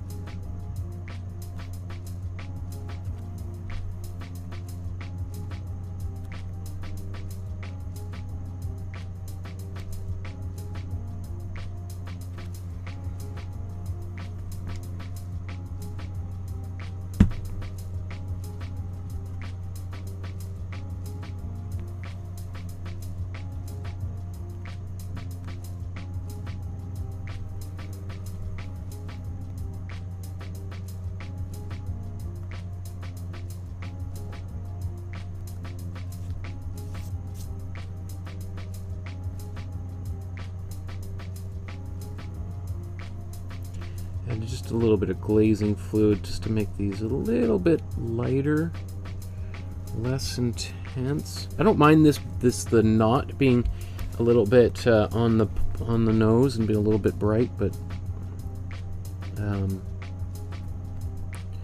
we want sort of different levels of these striations, from really dark to almost invisible. That's kind of the secret of wood, is its the variety and how it, how it's kind of inconsistent is a big part of wood. And that's what people love about that, the character in it, right? Every piece of wood is a little bit different.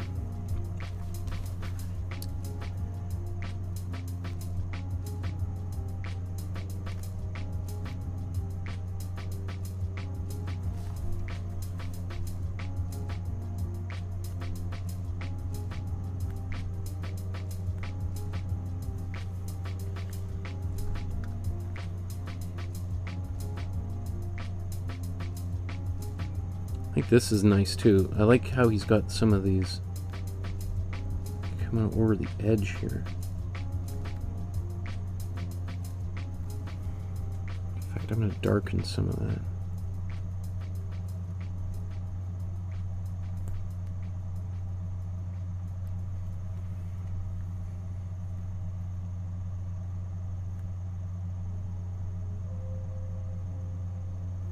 Because this, you'll see, this part down on the bottom is just like he's done, is darker. So, because we're looking at an edge of wood. Not even exactly sure why, what the logic of that is, but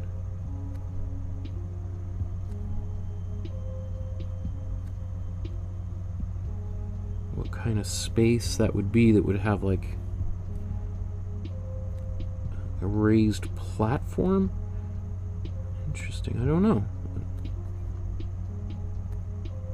Again, sometimes it's these little details that even he probably didn't think of. It's just like, this is just what a house looks like.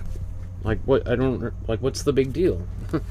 And then in the same way that if you were making a painting today and you have somebody sitting there with their listening to the podcast on with headphones on, 150 years now, people are like, what are those things in that person's ears? That's so weird. What is that?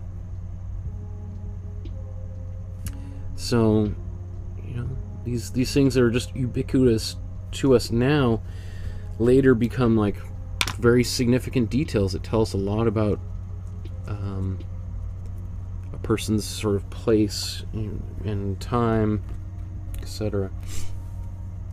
Let's I'm going to quickly put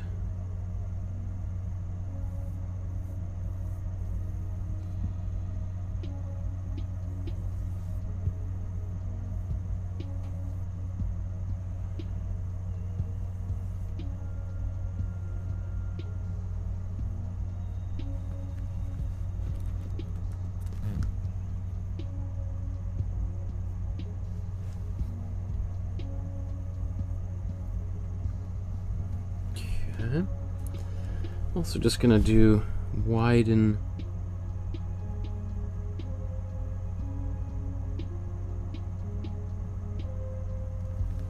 these two beams. Oops.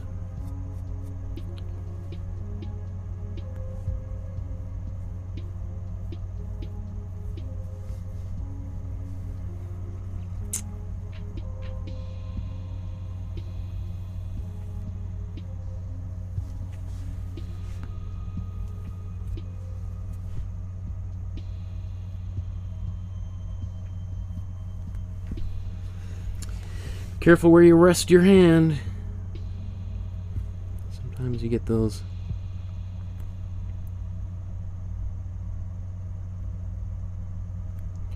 Okay, so now I'm just going to put, I am going to put a little bit of a shadow, because it is a pretty dark area underneath Jerry here, right?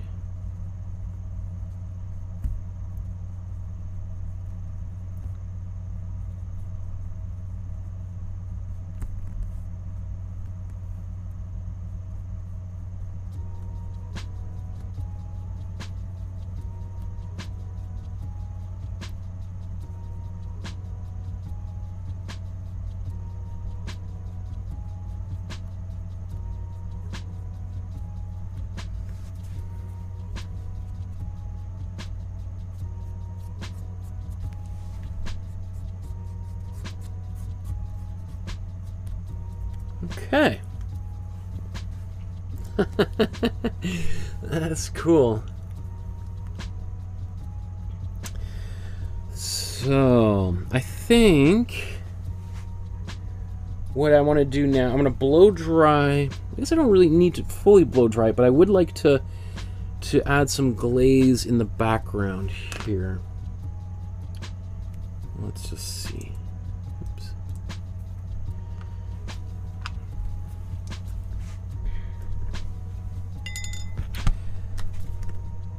So let's take some of this glazing fluid. Where should we do this? In this empty space here. Let's take some of this dark color, put it here, and then just rub it into the glazing fluid.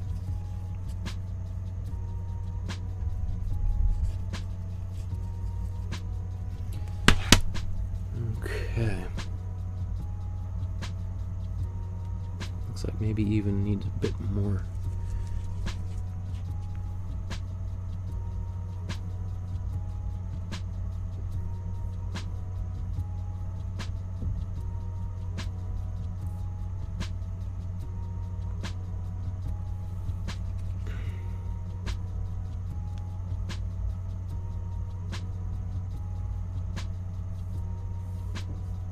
Also going to go over top of this background too.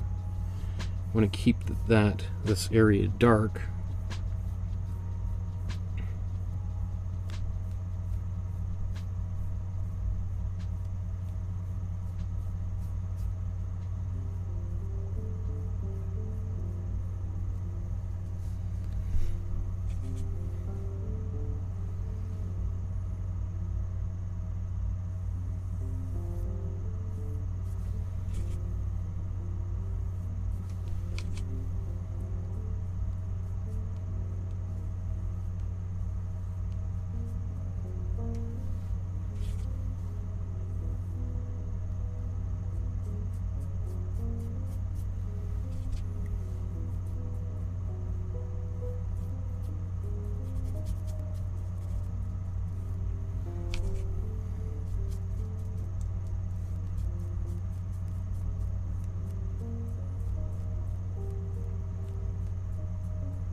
That's good. Not quite every...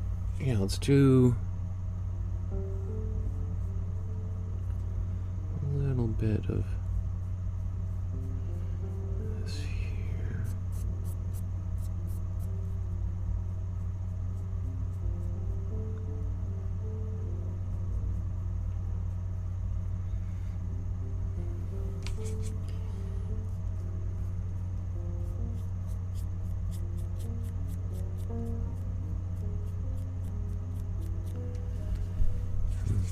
Okay.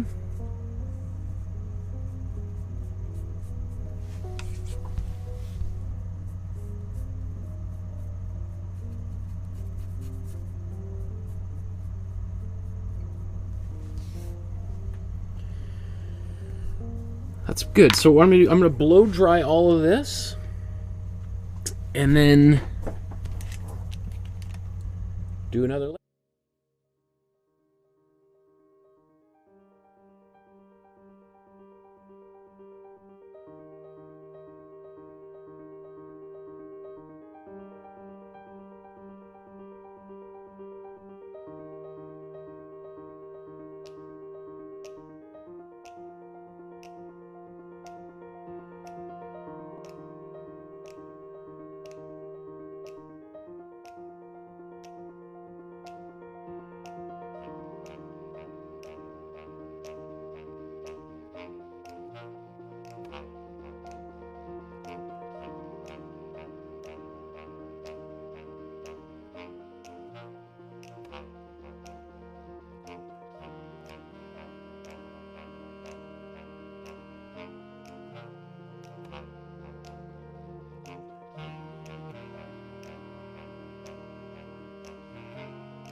Okay, so what I'm going to do now, this glaze I was just using was kind of a bit of a purpley kind of color, so I want to give it a bit more of a brown this time. So I'm going to modify it.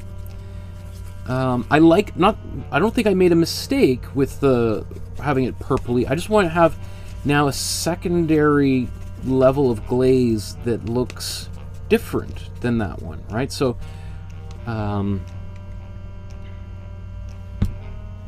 just a little bit of glazing fluid in here. It's pretty dark. Let's add just a bit more glazing fluid, make it just a little bit thinner. Remember, we can always just add infinite amount of glazes and keep on darkening and darkening and darkening it. It's just always easier to kind of go a little bit slow until you're confident you know exactly where you want and how dark you want things to get. So we could start here inside the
just, again, it's sort of like I'm just dirtying things up a little bit.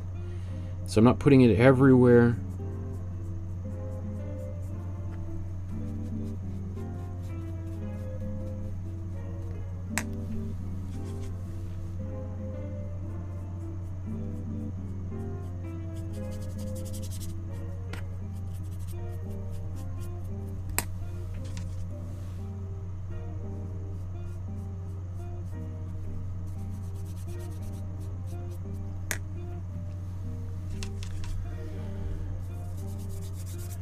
Put this right here in the foreground.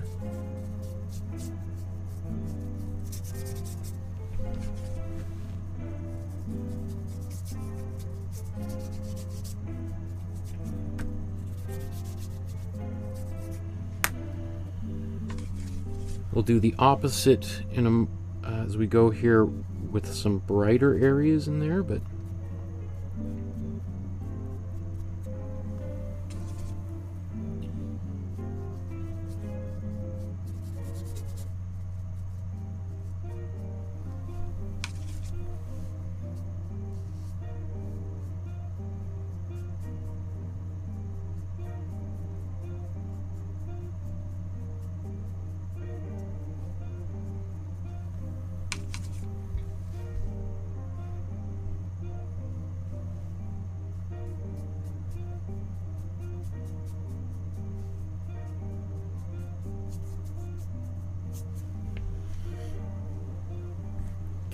okay.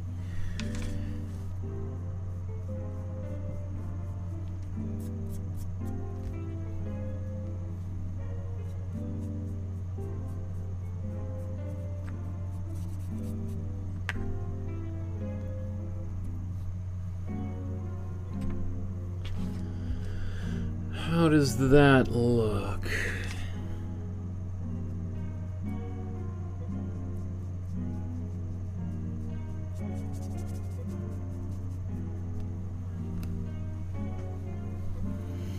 Let's do a little bit of glazing with a very small brush.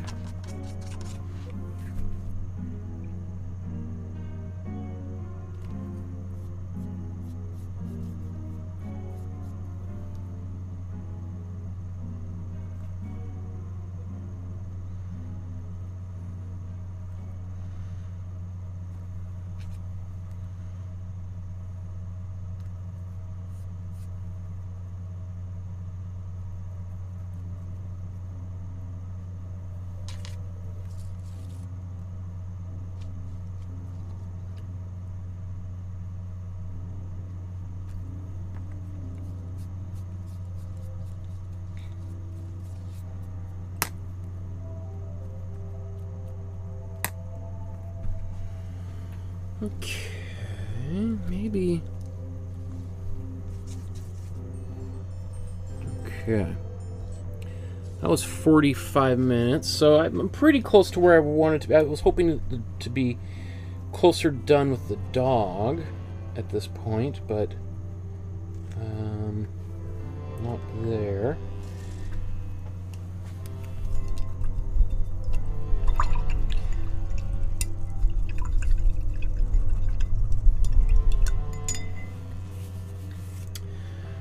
Another quick sip of tea.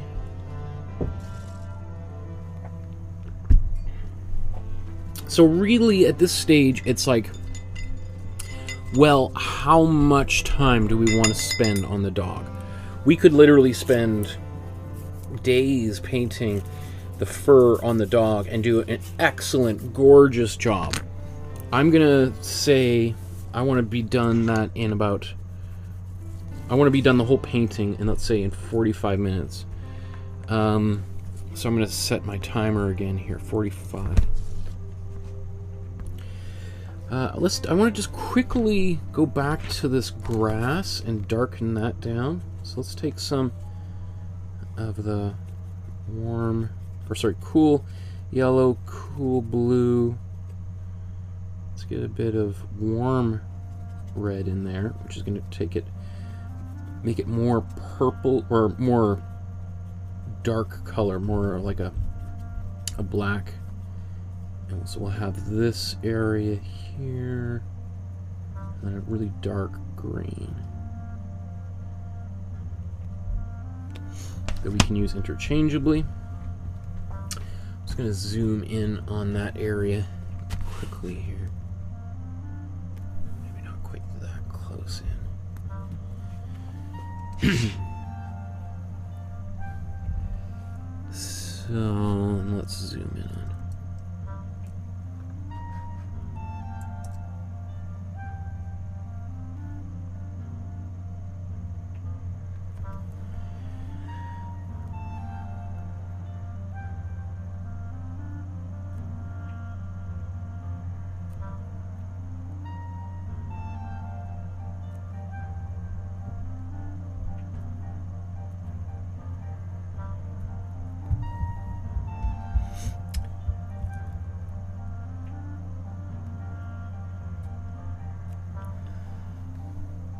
Just darkening all that green down. Actually, I mean, ideally it would have been good for me to have done this before I started putting all these darker glazes in here, just to really incorporate them into everything else, but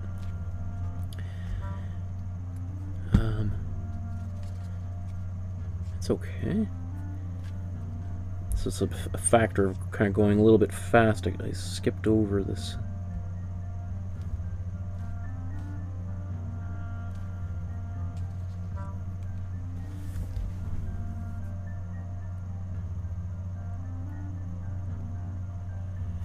So what's kind of nice about doing this over top of that white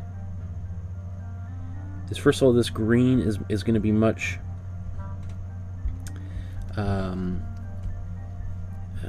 it'll stand out a little bit more. It won't be quite so brown as if I just painted it green over top of all of this red and brown.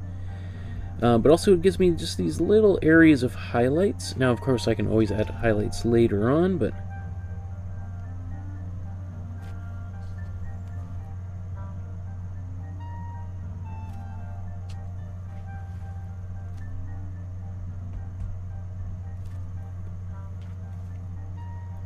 if you're in a hurry, this is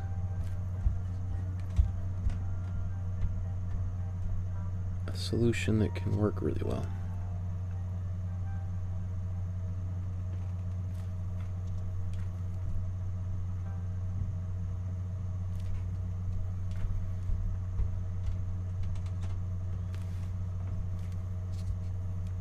I mean, I honestly think this is the one of the oddest parts of this painting. Like, it makes me really kind of wonder about, like, wow, really, like, how, now I want to know a little bit more about how these houses were built and why there would be grass coming through. Like, was this a common occurrence for people? And was there, was there people that would go around door to door and offer to, like, not mow people's lawn, but to, weed their living room? Like, I don't know.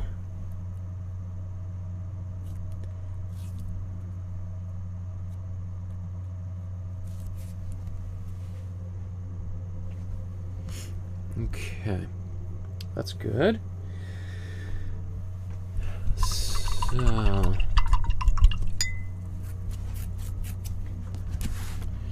I think now we'll tackle. Actually, I think we'll tackle the mouse or rat here first. Let's take a look at this original.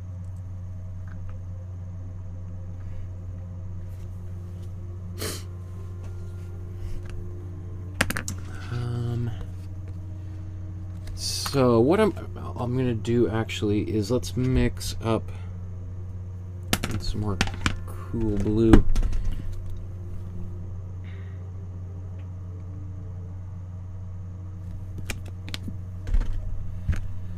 So I'm gonna mix up my, where are my colors here? Here's my cool blue. Let's take some cool red, and those two together get a nice dark color, really pretty much the darkest color I can get with this palette. So this is basically I can use as black. It does look kind of purpley, so I'm just going to take a bit of cool yellow and mix that in there.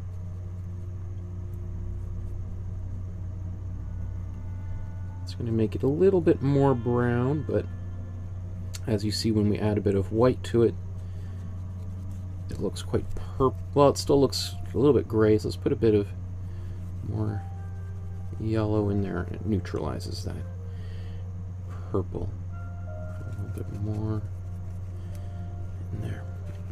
Okay. So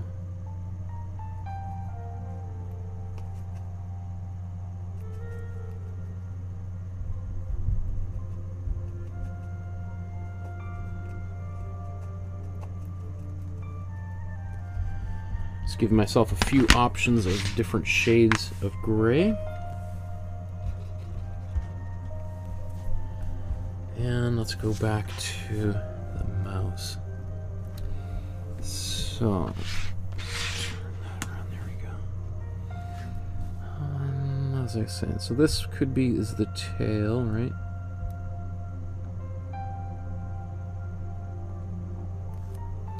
This would also be, this might be a time where I'm not going to do it, but I might actually look up the anatomy of this, of a mouse, and see if I can get something pretty close to this image.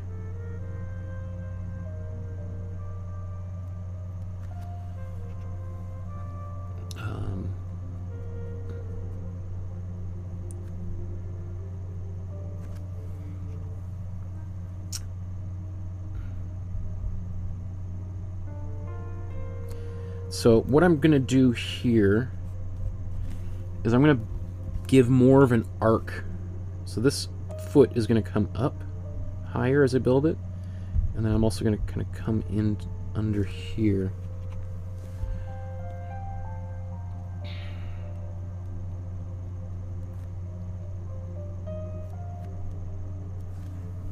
Let's get a bit of, I'll put some more red in there.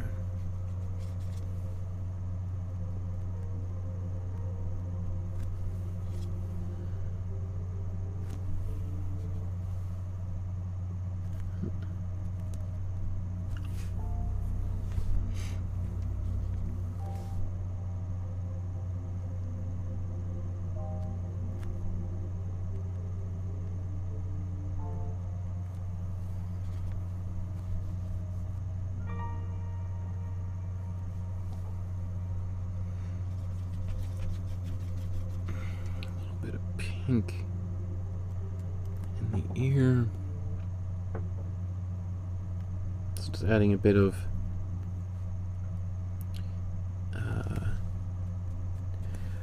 warm red and a bit of white on here.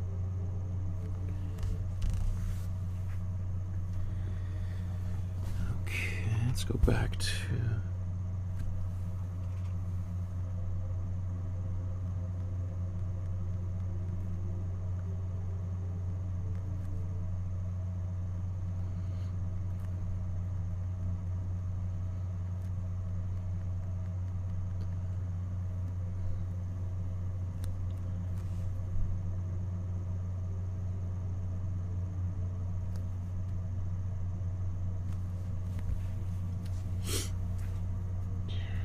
okay.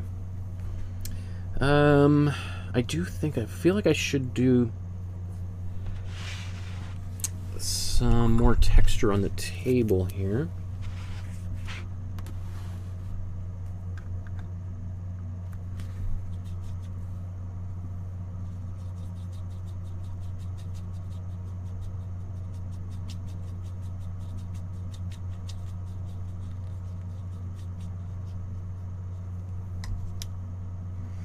So I just took some white, mixed it in here. Now here's some glazing fluid.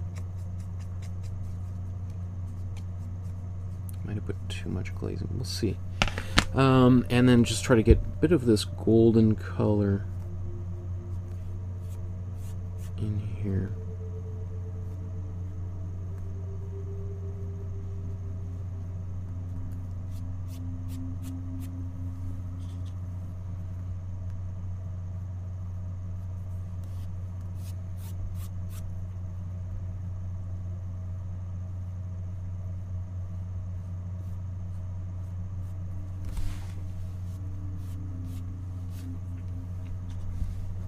Let's back that out so you can just see a little bit more.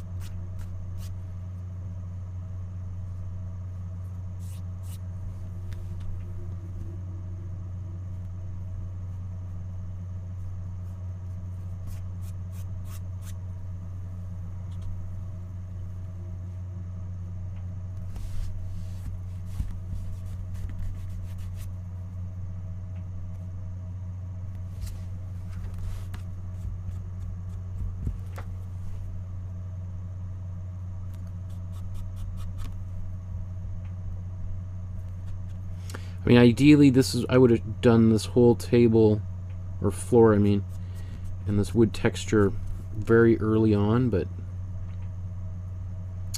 I didn't. Just because I was sort of, I guess, rushing to get other parts of this painting done, and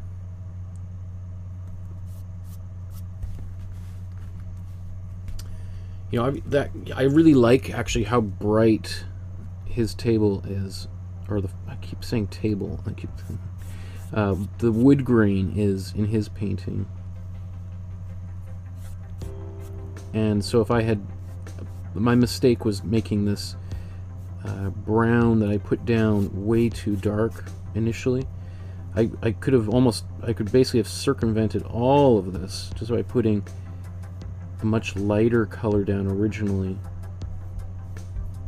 But you know, sometimes these things happen, and you gotta roll with it and incorporate it and make it work.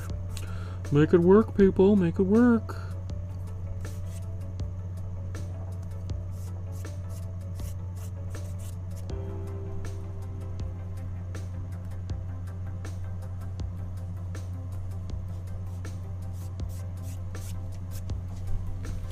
So it may mean I go over some of this with a darker outlines again. I mean, really, it's making me think I should just do a quick glaze over top of it with that gold color. Oops, it's quite dry.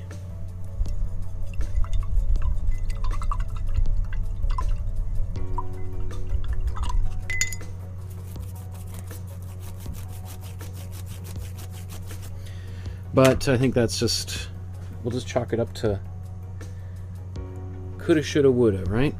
And let's go over back to the dog. And I think now let's really start getting into some of the lighter color here. In fact, let's put a bunch of white right in there. I got some glazing fluid in here just to kind of keep... there's a lot of white, and actually using the glazing fluid mostly really to for the brushability of this color. Right, so if I put glazing fluid in here, it's going to make for, I can get a little bit more precise brush strokes, and also these brush strokes won't be quite as sharp. Like, they'll be sharp, but not, they'll be slightly transparent. So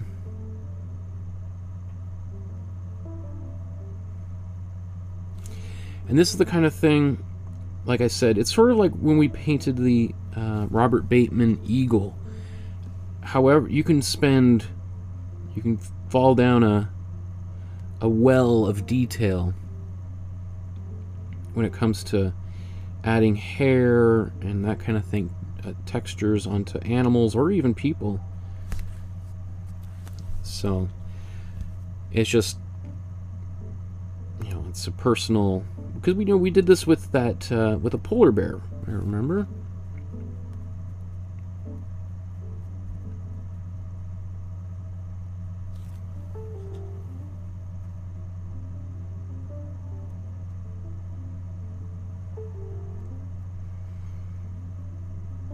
Now, some of these brushes, you can see kind of how, you know, they go on kind of bright, but as this dries, they're gonna darken down and it won't be quite so bright.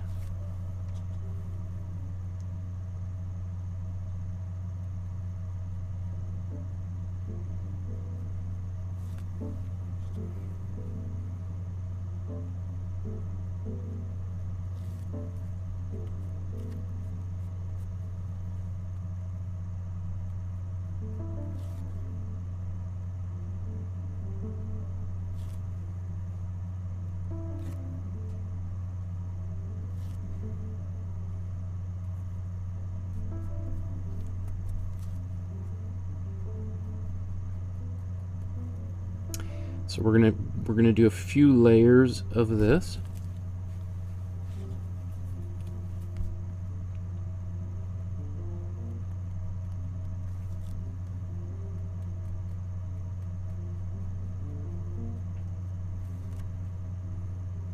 And notice, like, you know, I'm really trying to it's like, I really think sculpting is the best analogy for this.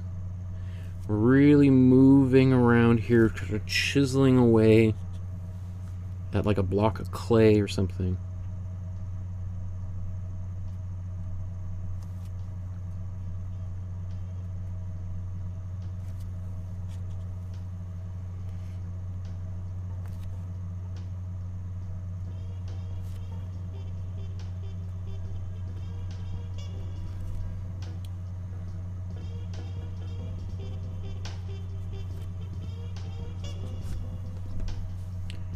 "27 minutes until I plan on being done here."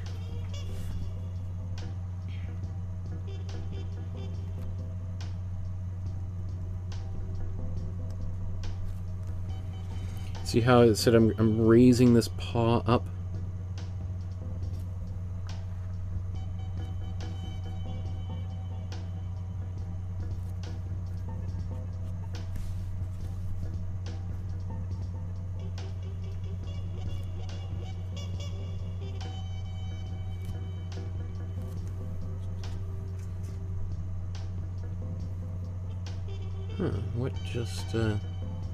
What camera just went off? Oh, weird. I gotta plug something in here. 1 second. can't see it on camera.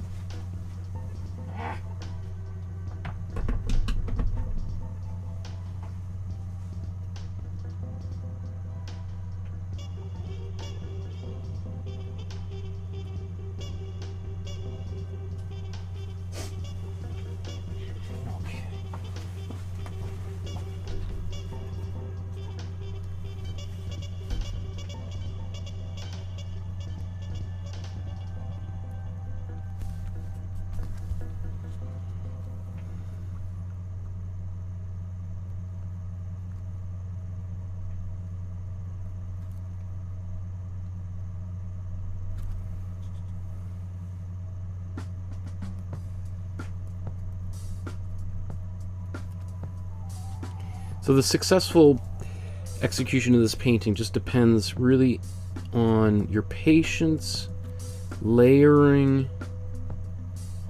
little, like thin layers of these little hairs.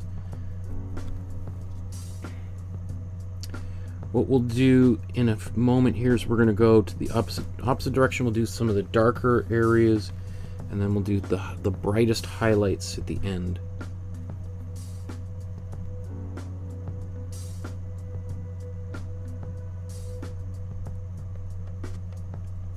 And he would have done probably lots of little dark brushstrokes right here on the side of the dog, even though it's in the shadow. And that's all because, like, just because something is in the shadow doesn't mean it's just going to be a big black blob. Like, that's the difference between, like, your amateur painter and a master, like Krieghoff, right? Is that he's going to treat all aspects equally.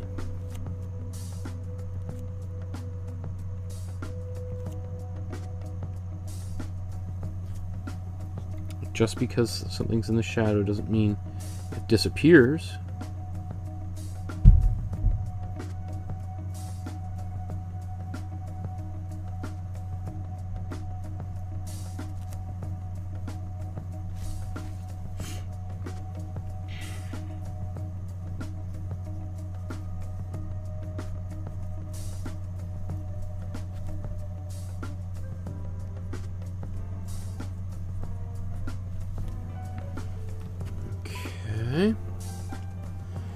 Let's now just take this color.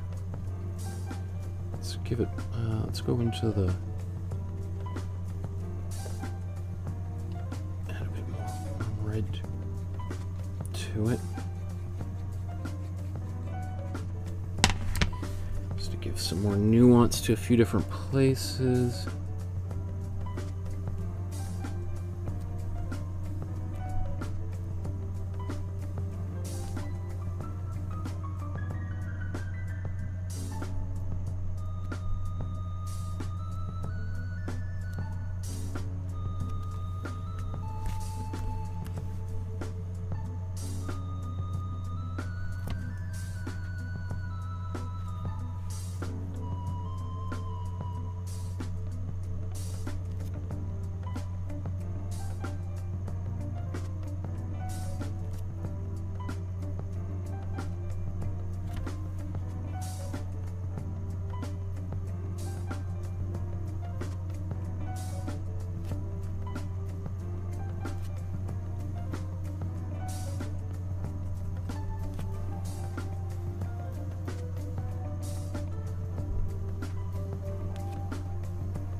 And just like we did when we did the polar bear, remember we put in, like, we had a few different colors happening in there. And I think that's what really kind of, just like this, we'll do a little bit of some kind of grayish, bluish hairs almost.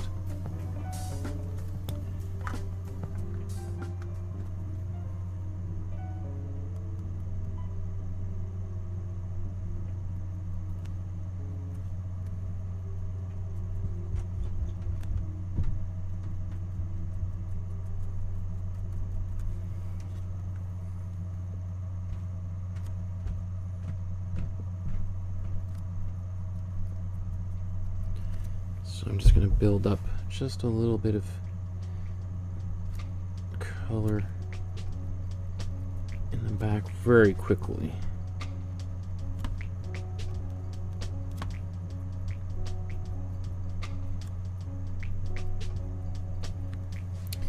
Now his chain around his neck, I gotta do that pretty shortly here.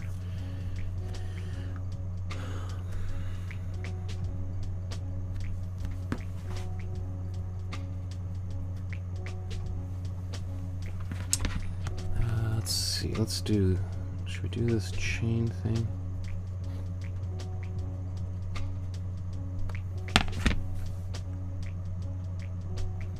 I was just contemplating getting rid of it, but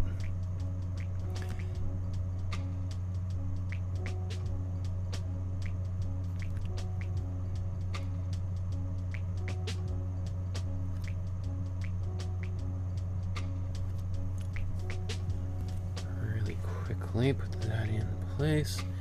Actually, maybe while I got this dark color on here, let's do another pass.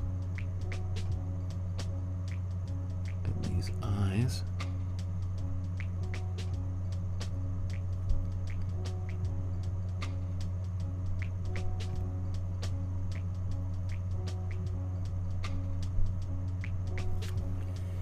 And the nose.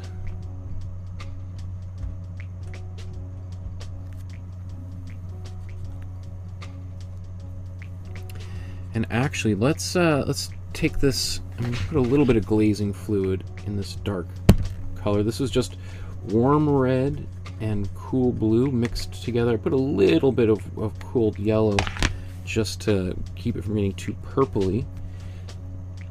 And then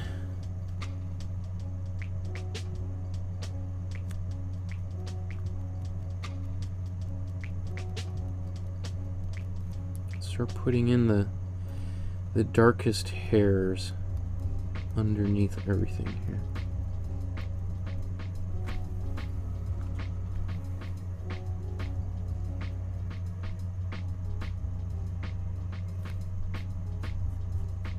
I'll do that as a glaze right there.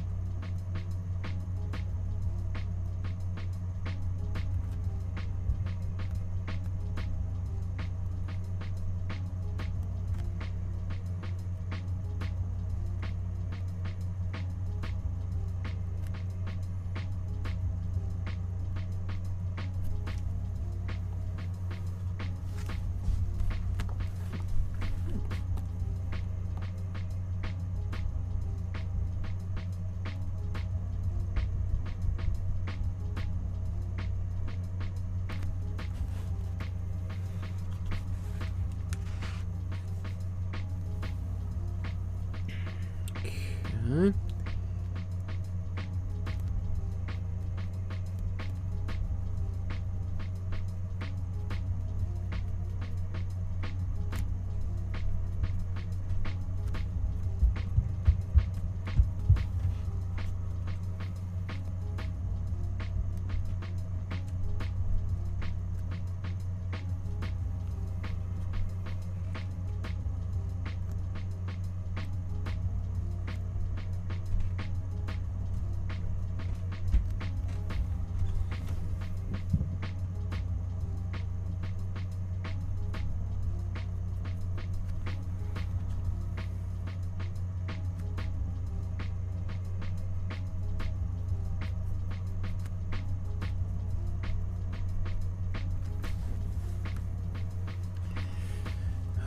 Okay, so I'm racing to do this, but you know, if we really want to do a great job of this, it would just be doing this and really spending some time doing really nice, careful brush strokes. You know, I'm kind of cheating, and some of these are less like brush strokes, are more like blobs, right?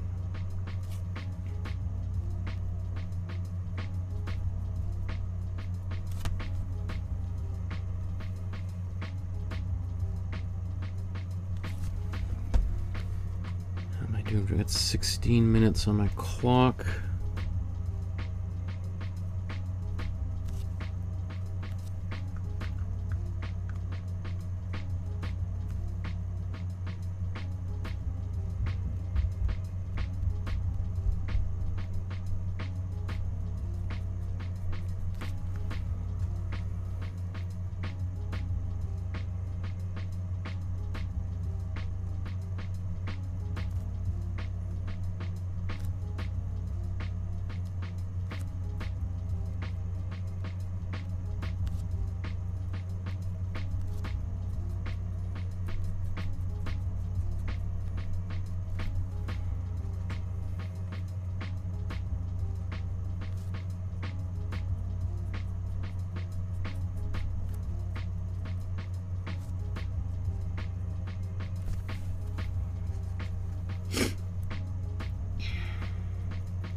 Okay, let's go back to the face and see what we can do here.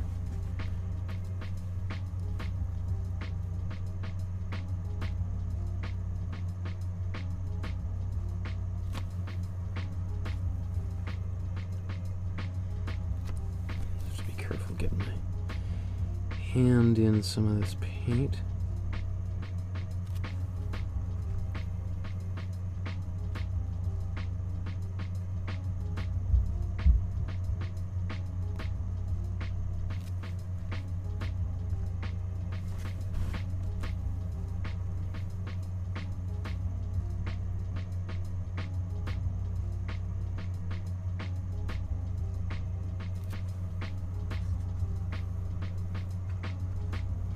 So that paint's getting a little bit purpley. I'm just going to add a little bit of cold yellow back into it just to bring it back to a grayish brown.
So I'm darkening it right now with this darker color, and then I'm going to come back and put white back over top of some of this. So,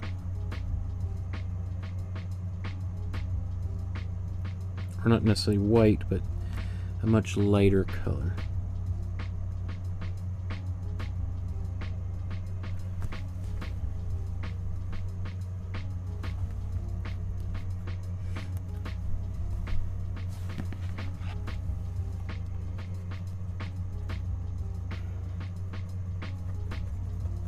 Just add some of this cool blue that I had laying around here. Get that in here with some glazing fluid.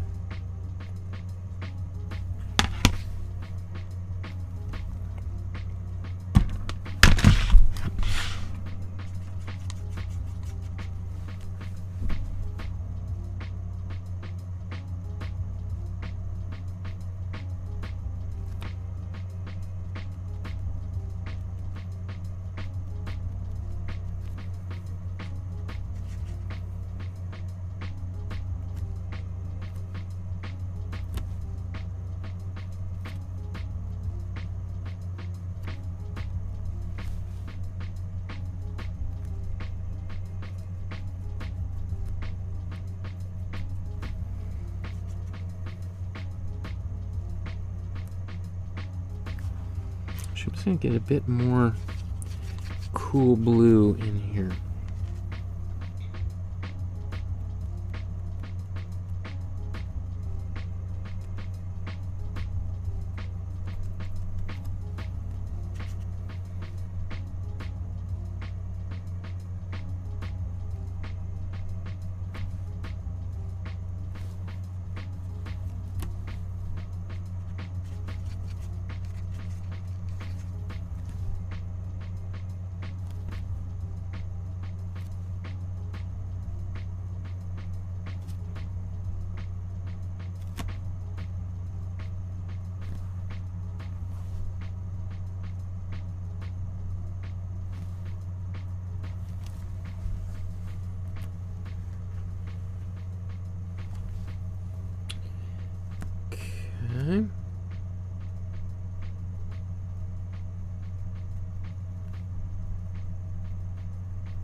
This cool blue kind of works well as a, since it's the opposite of the orange,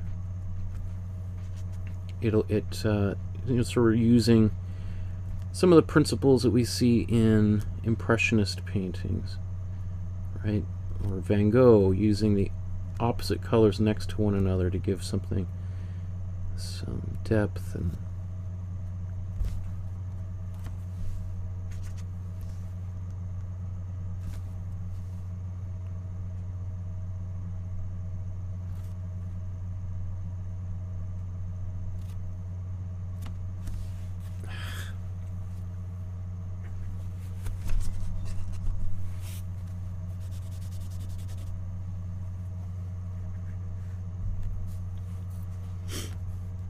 okay, maybe I'm going to put some of this cool blue into the fur back here.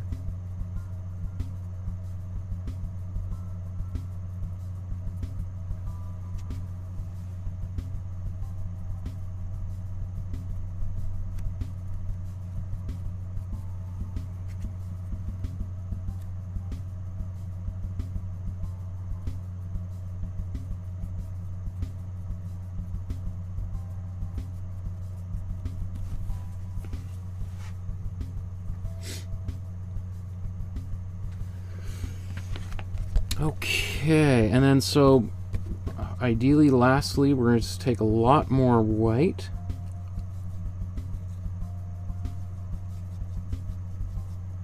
Maybe we'll get a little bit more red. Get a bit of a slightly peachy thing going on. How much time do I got left? 7 minutes. Not sure I'll make that, but I think I'll get close.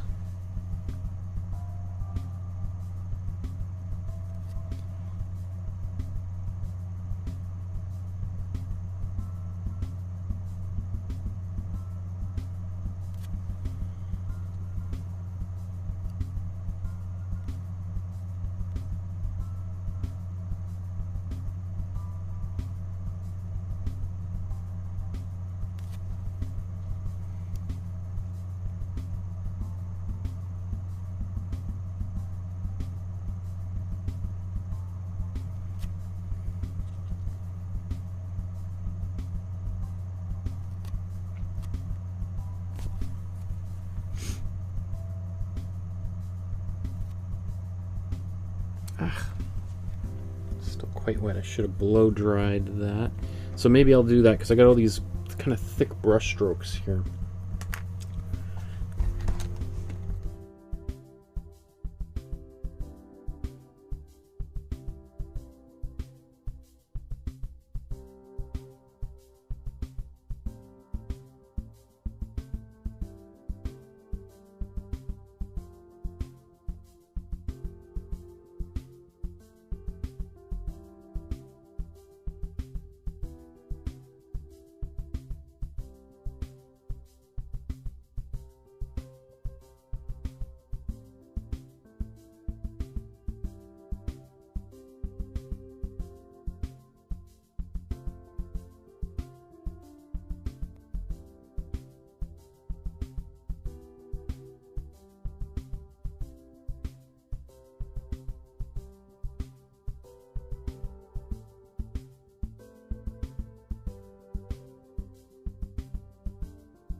Okay.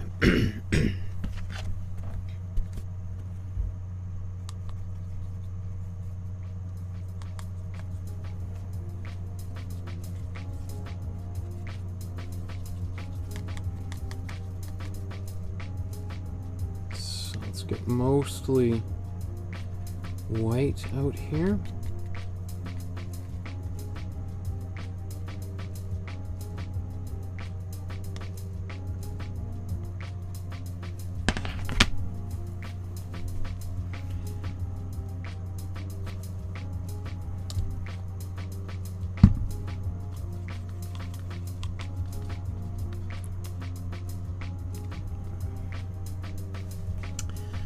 Okay. So in an ideal world, these would be close to some of our final brush strokes. Maybe even's worth.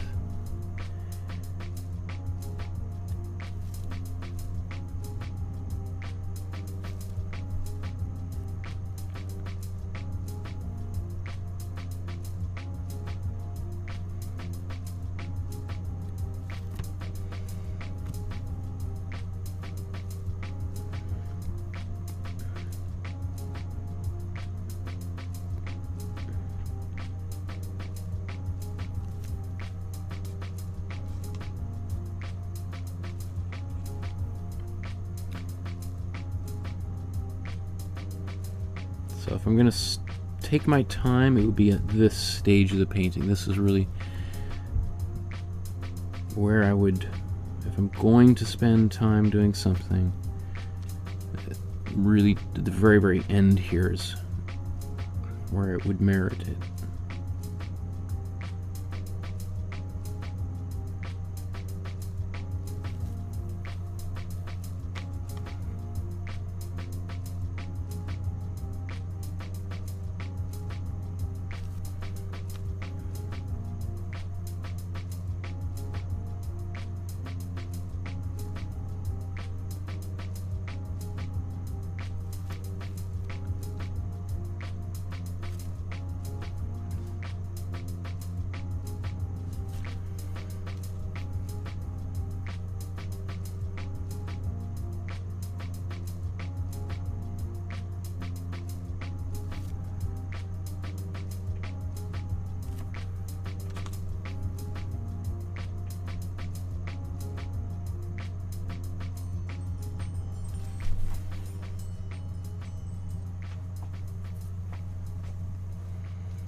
Bit more yellow in this color.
I might even glaze a little bit with some,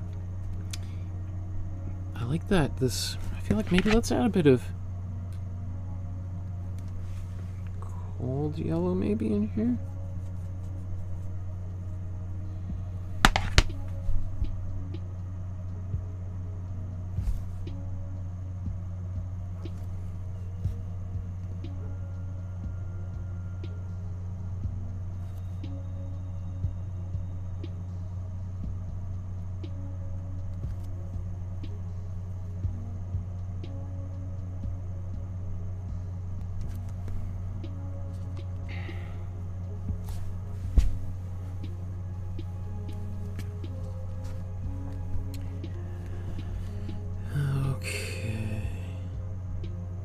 So my alarm just went off for another 45 minutes.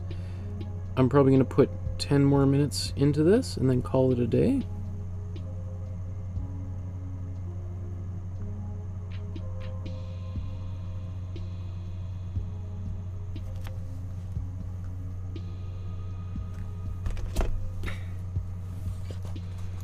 So I'm going to add just a touch, of cold yellow into some of this mixture, just to get some of the bright glow that he managed to get.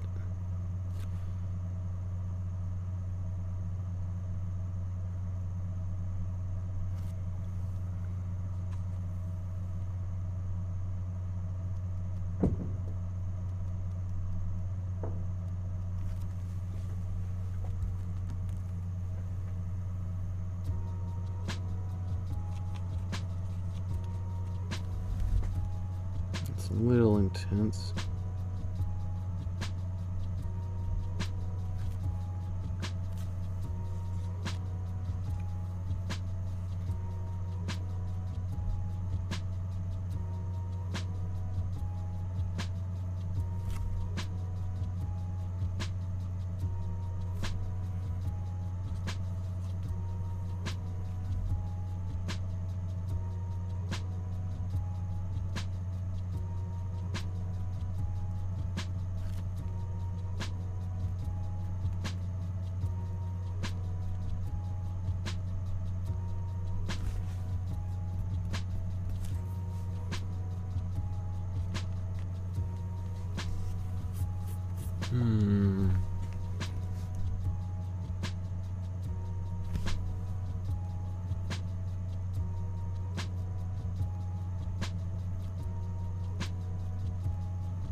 I want more of a golden orange.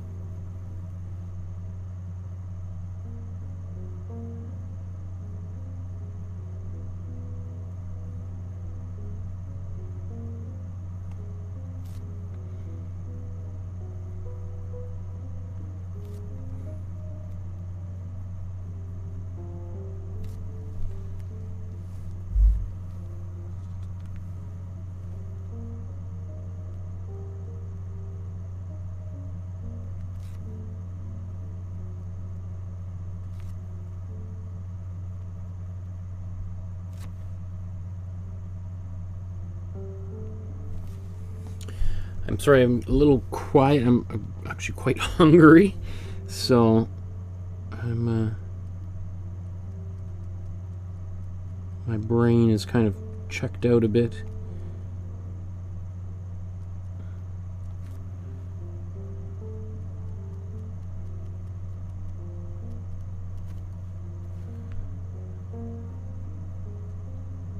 I spent the afternoon doing lots of sketching for upcoming episodes. I was working on the outlines for our Diego Rivera session, which is it's in October, but trying to get as much done ahead of time as possible, so that, because I got classes coming up next week.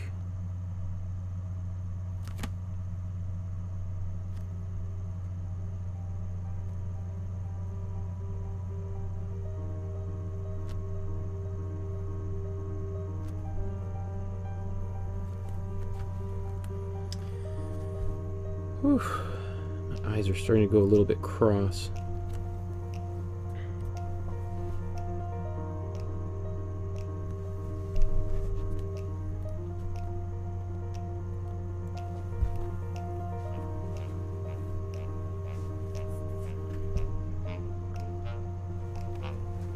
Okay, I think I'm gonna, what should I do down here? I feel like I should darken, and I gotta, yeah, I think I'm going to start wrapping up here. I'm gonna get a darker glaze, and let's darken underneath these paws. We'll darken the where's that brush? The brush just walked away.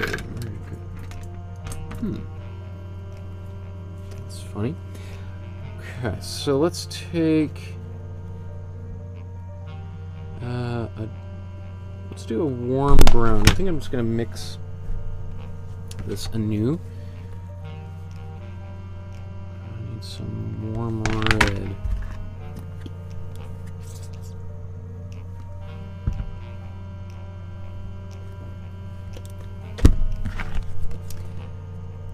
Okay, yellow. Warm red, warm blue,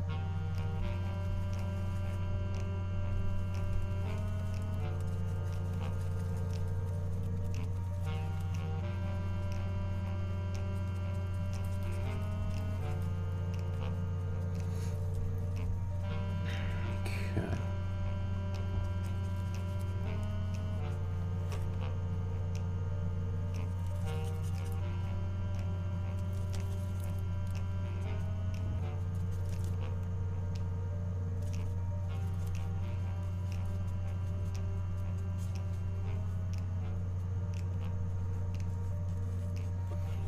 Okay, so nice dark, warm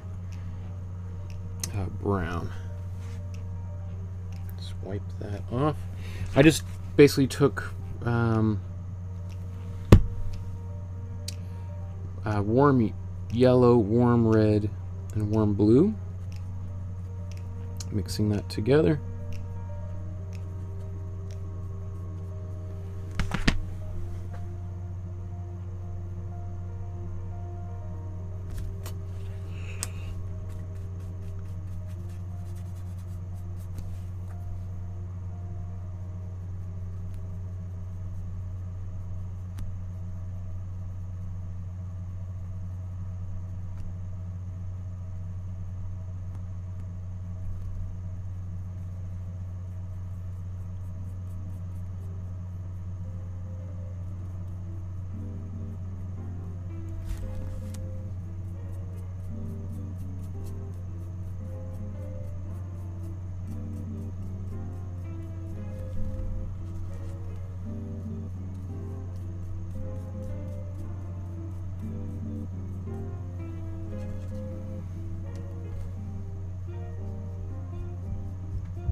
So I'm putting this over top of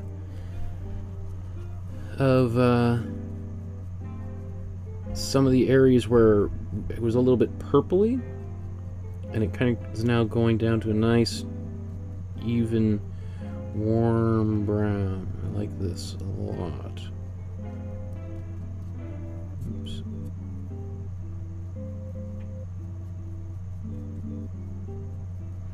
Including that belly, so we don't want that belly to be as dark as it once was. Yeah. How did that sneak out?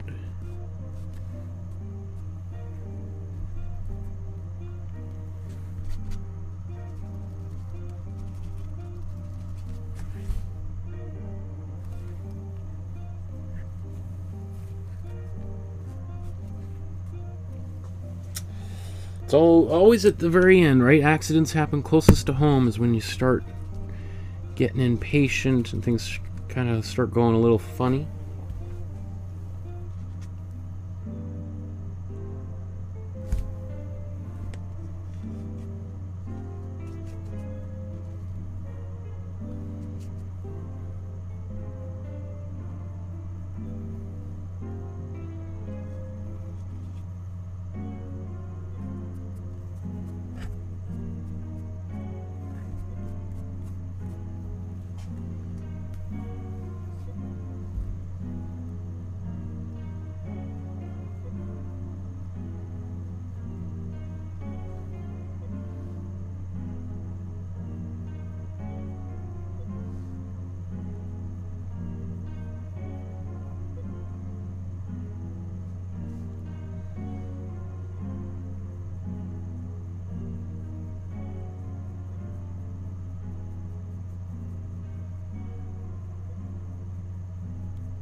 I'm debating to myself, do I want to do a almost like a golden glaze over everything?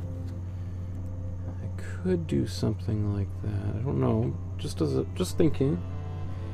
Let's get some of this dark color.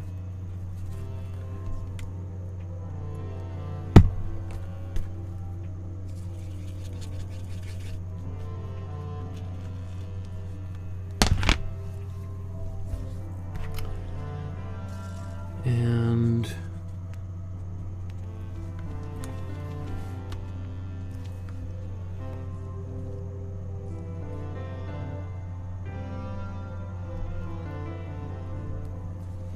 again, I'm at the edge of the painting there. There's no more there to see in the original.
Okay, let's get a bit of white for teeth.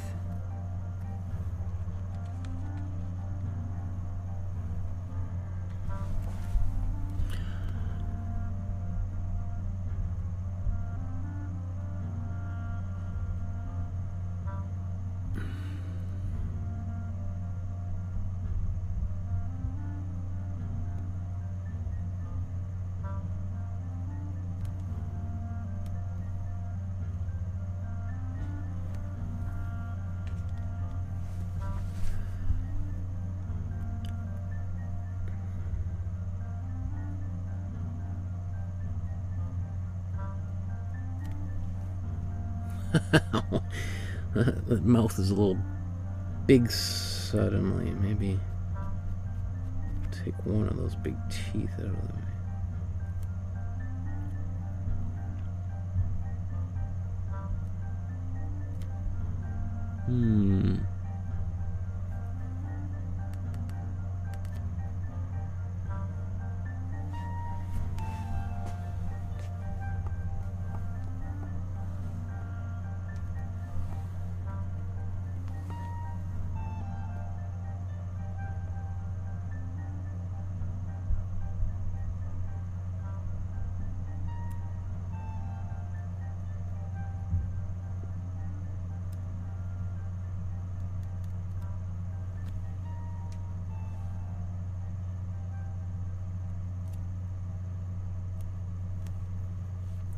There's some logic of the mouse there is lost. I'm not super happy with that.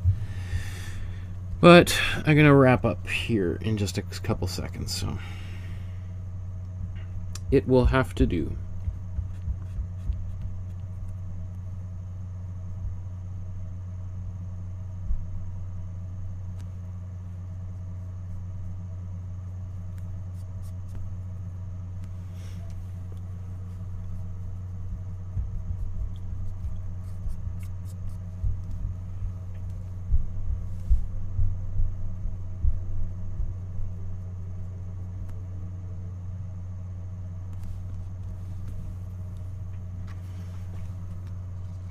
I think give just a little bit of.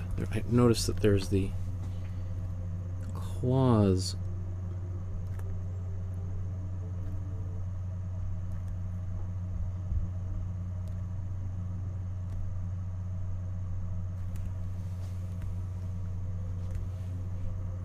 This is a time before people got their dogs and cats declawed and defanged, etc.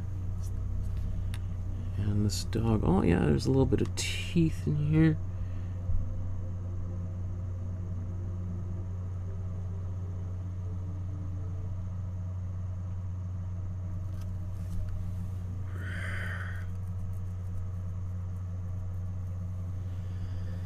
Okay, I think I gotta call it a day.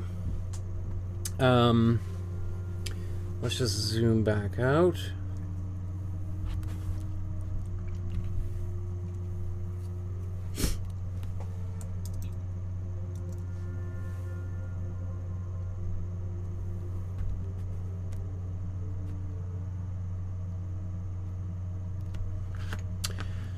So, not bad.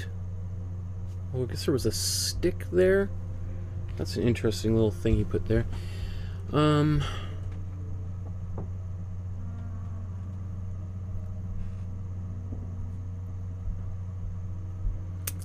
not sure. There should be some music playing. I think it's kind of quiet there, Paula, but it's there. Good to see you in the chat there. Now, I am very tempted to glaze kind of a little yellowish color. Is that a really bad idea? You know what? Let's, I'm gonna just do a little bit. Let's see.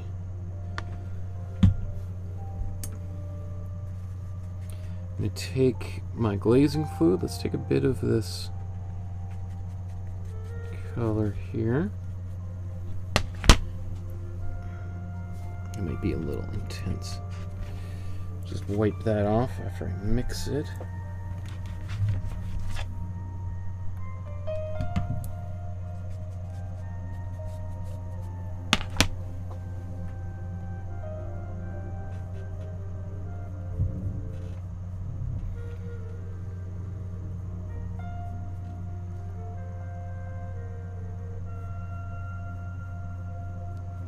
This is just my warm yellow.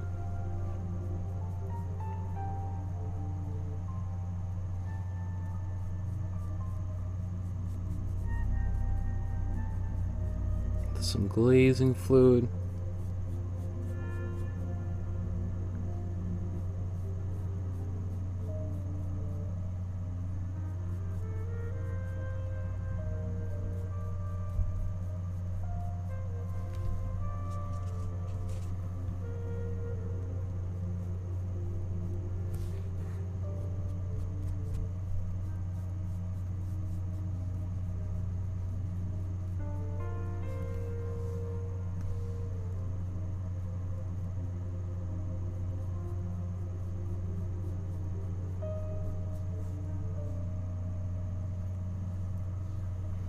It's a little bit intense. I think it needs a bit of warm red.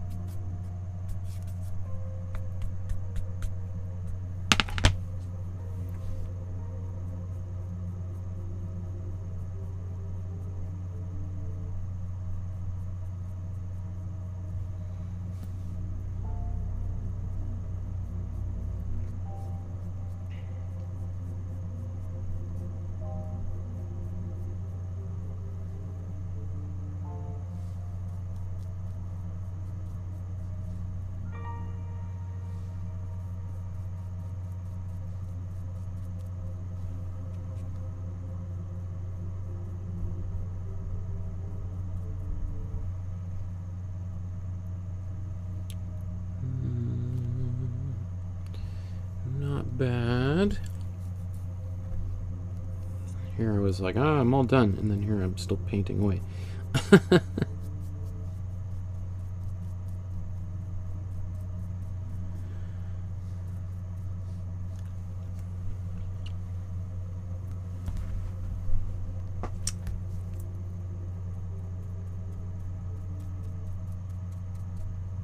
I think that's better. It gives a bit more of that warm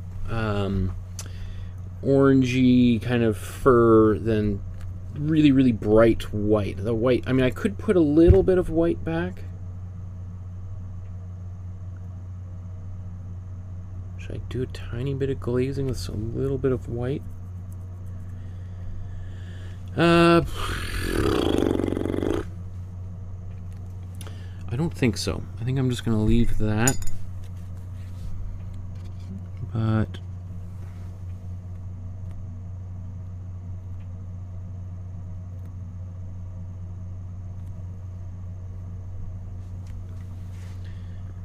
mouse.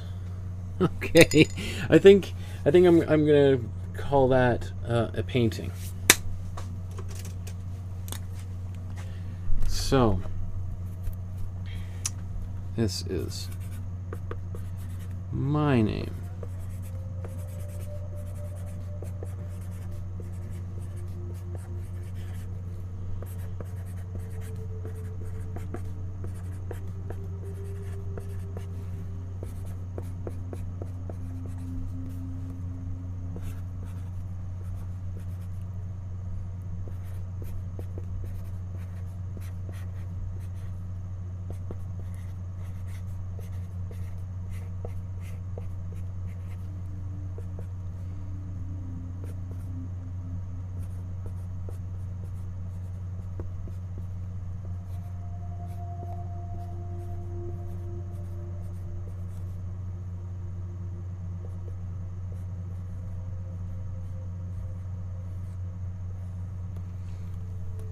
So, this painting would have been made somewhere in Montreal, 1846.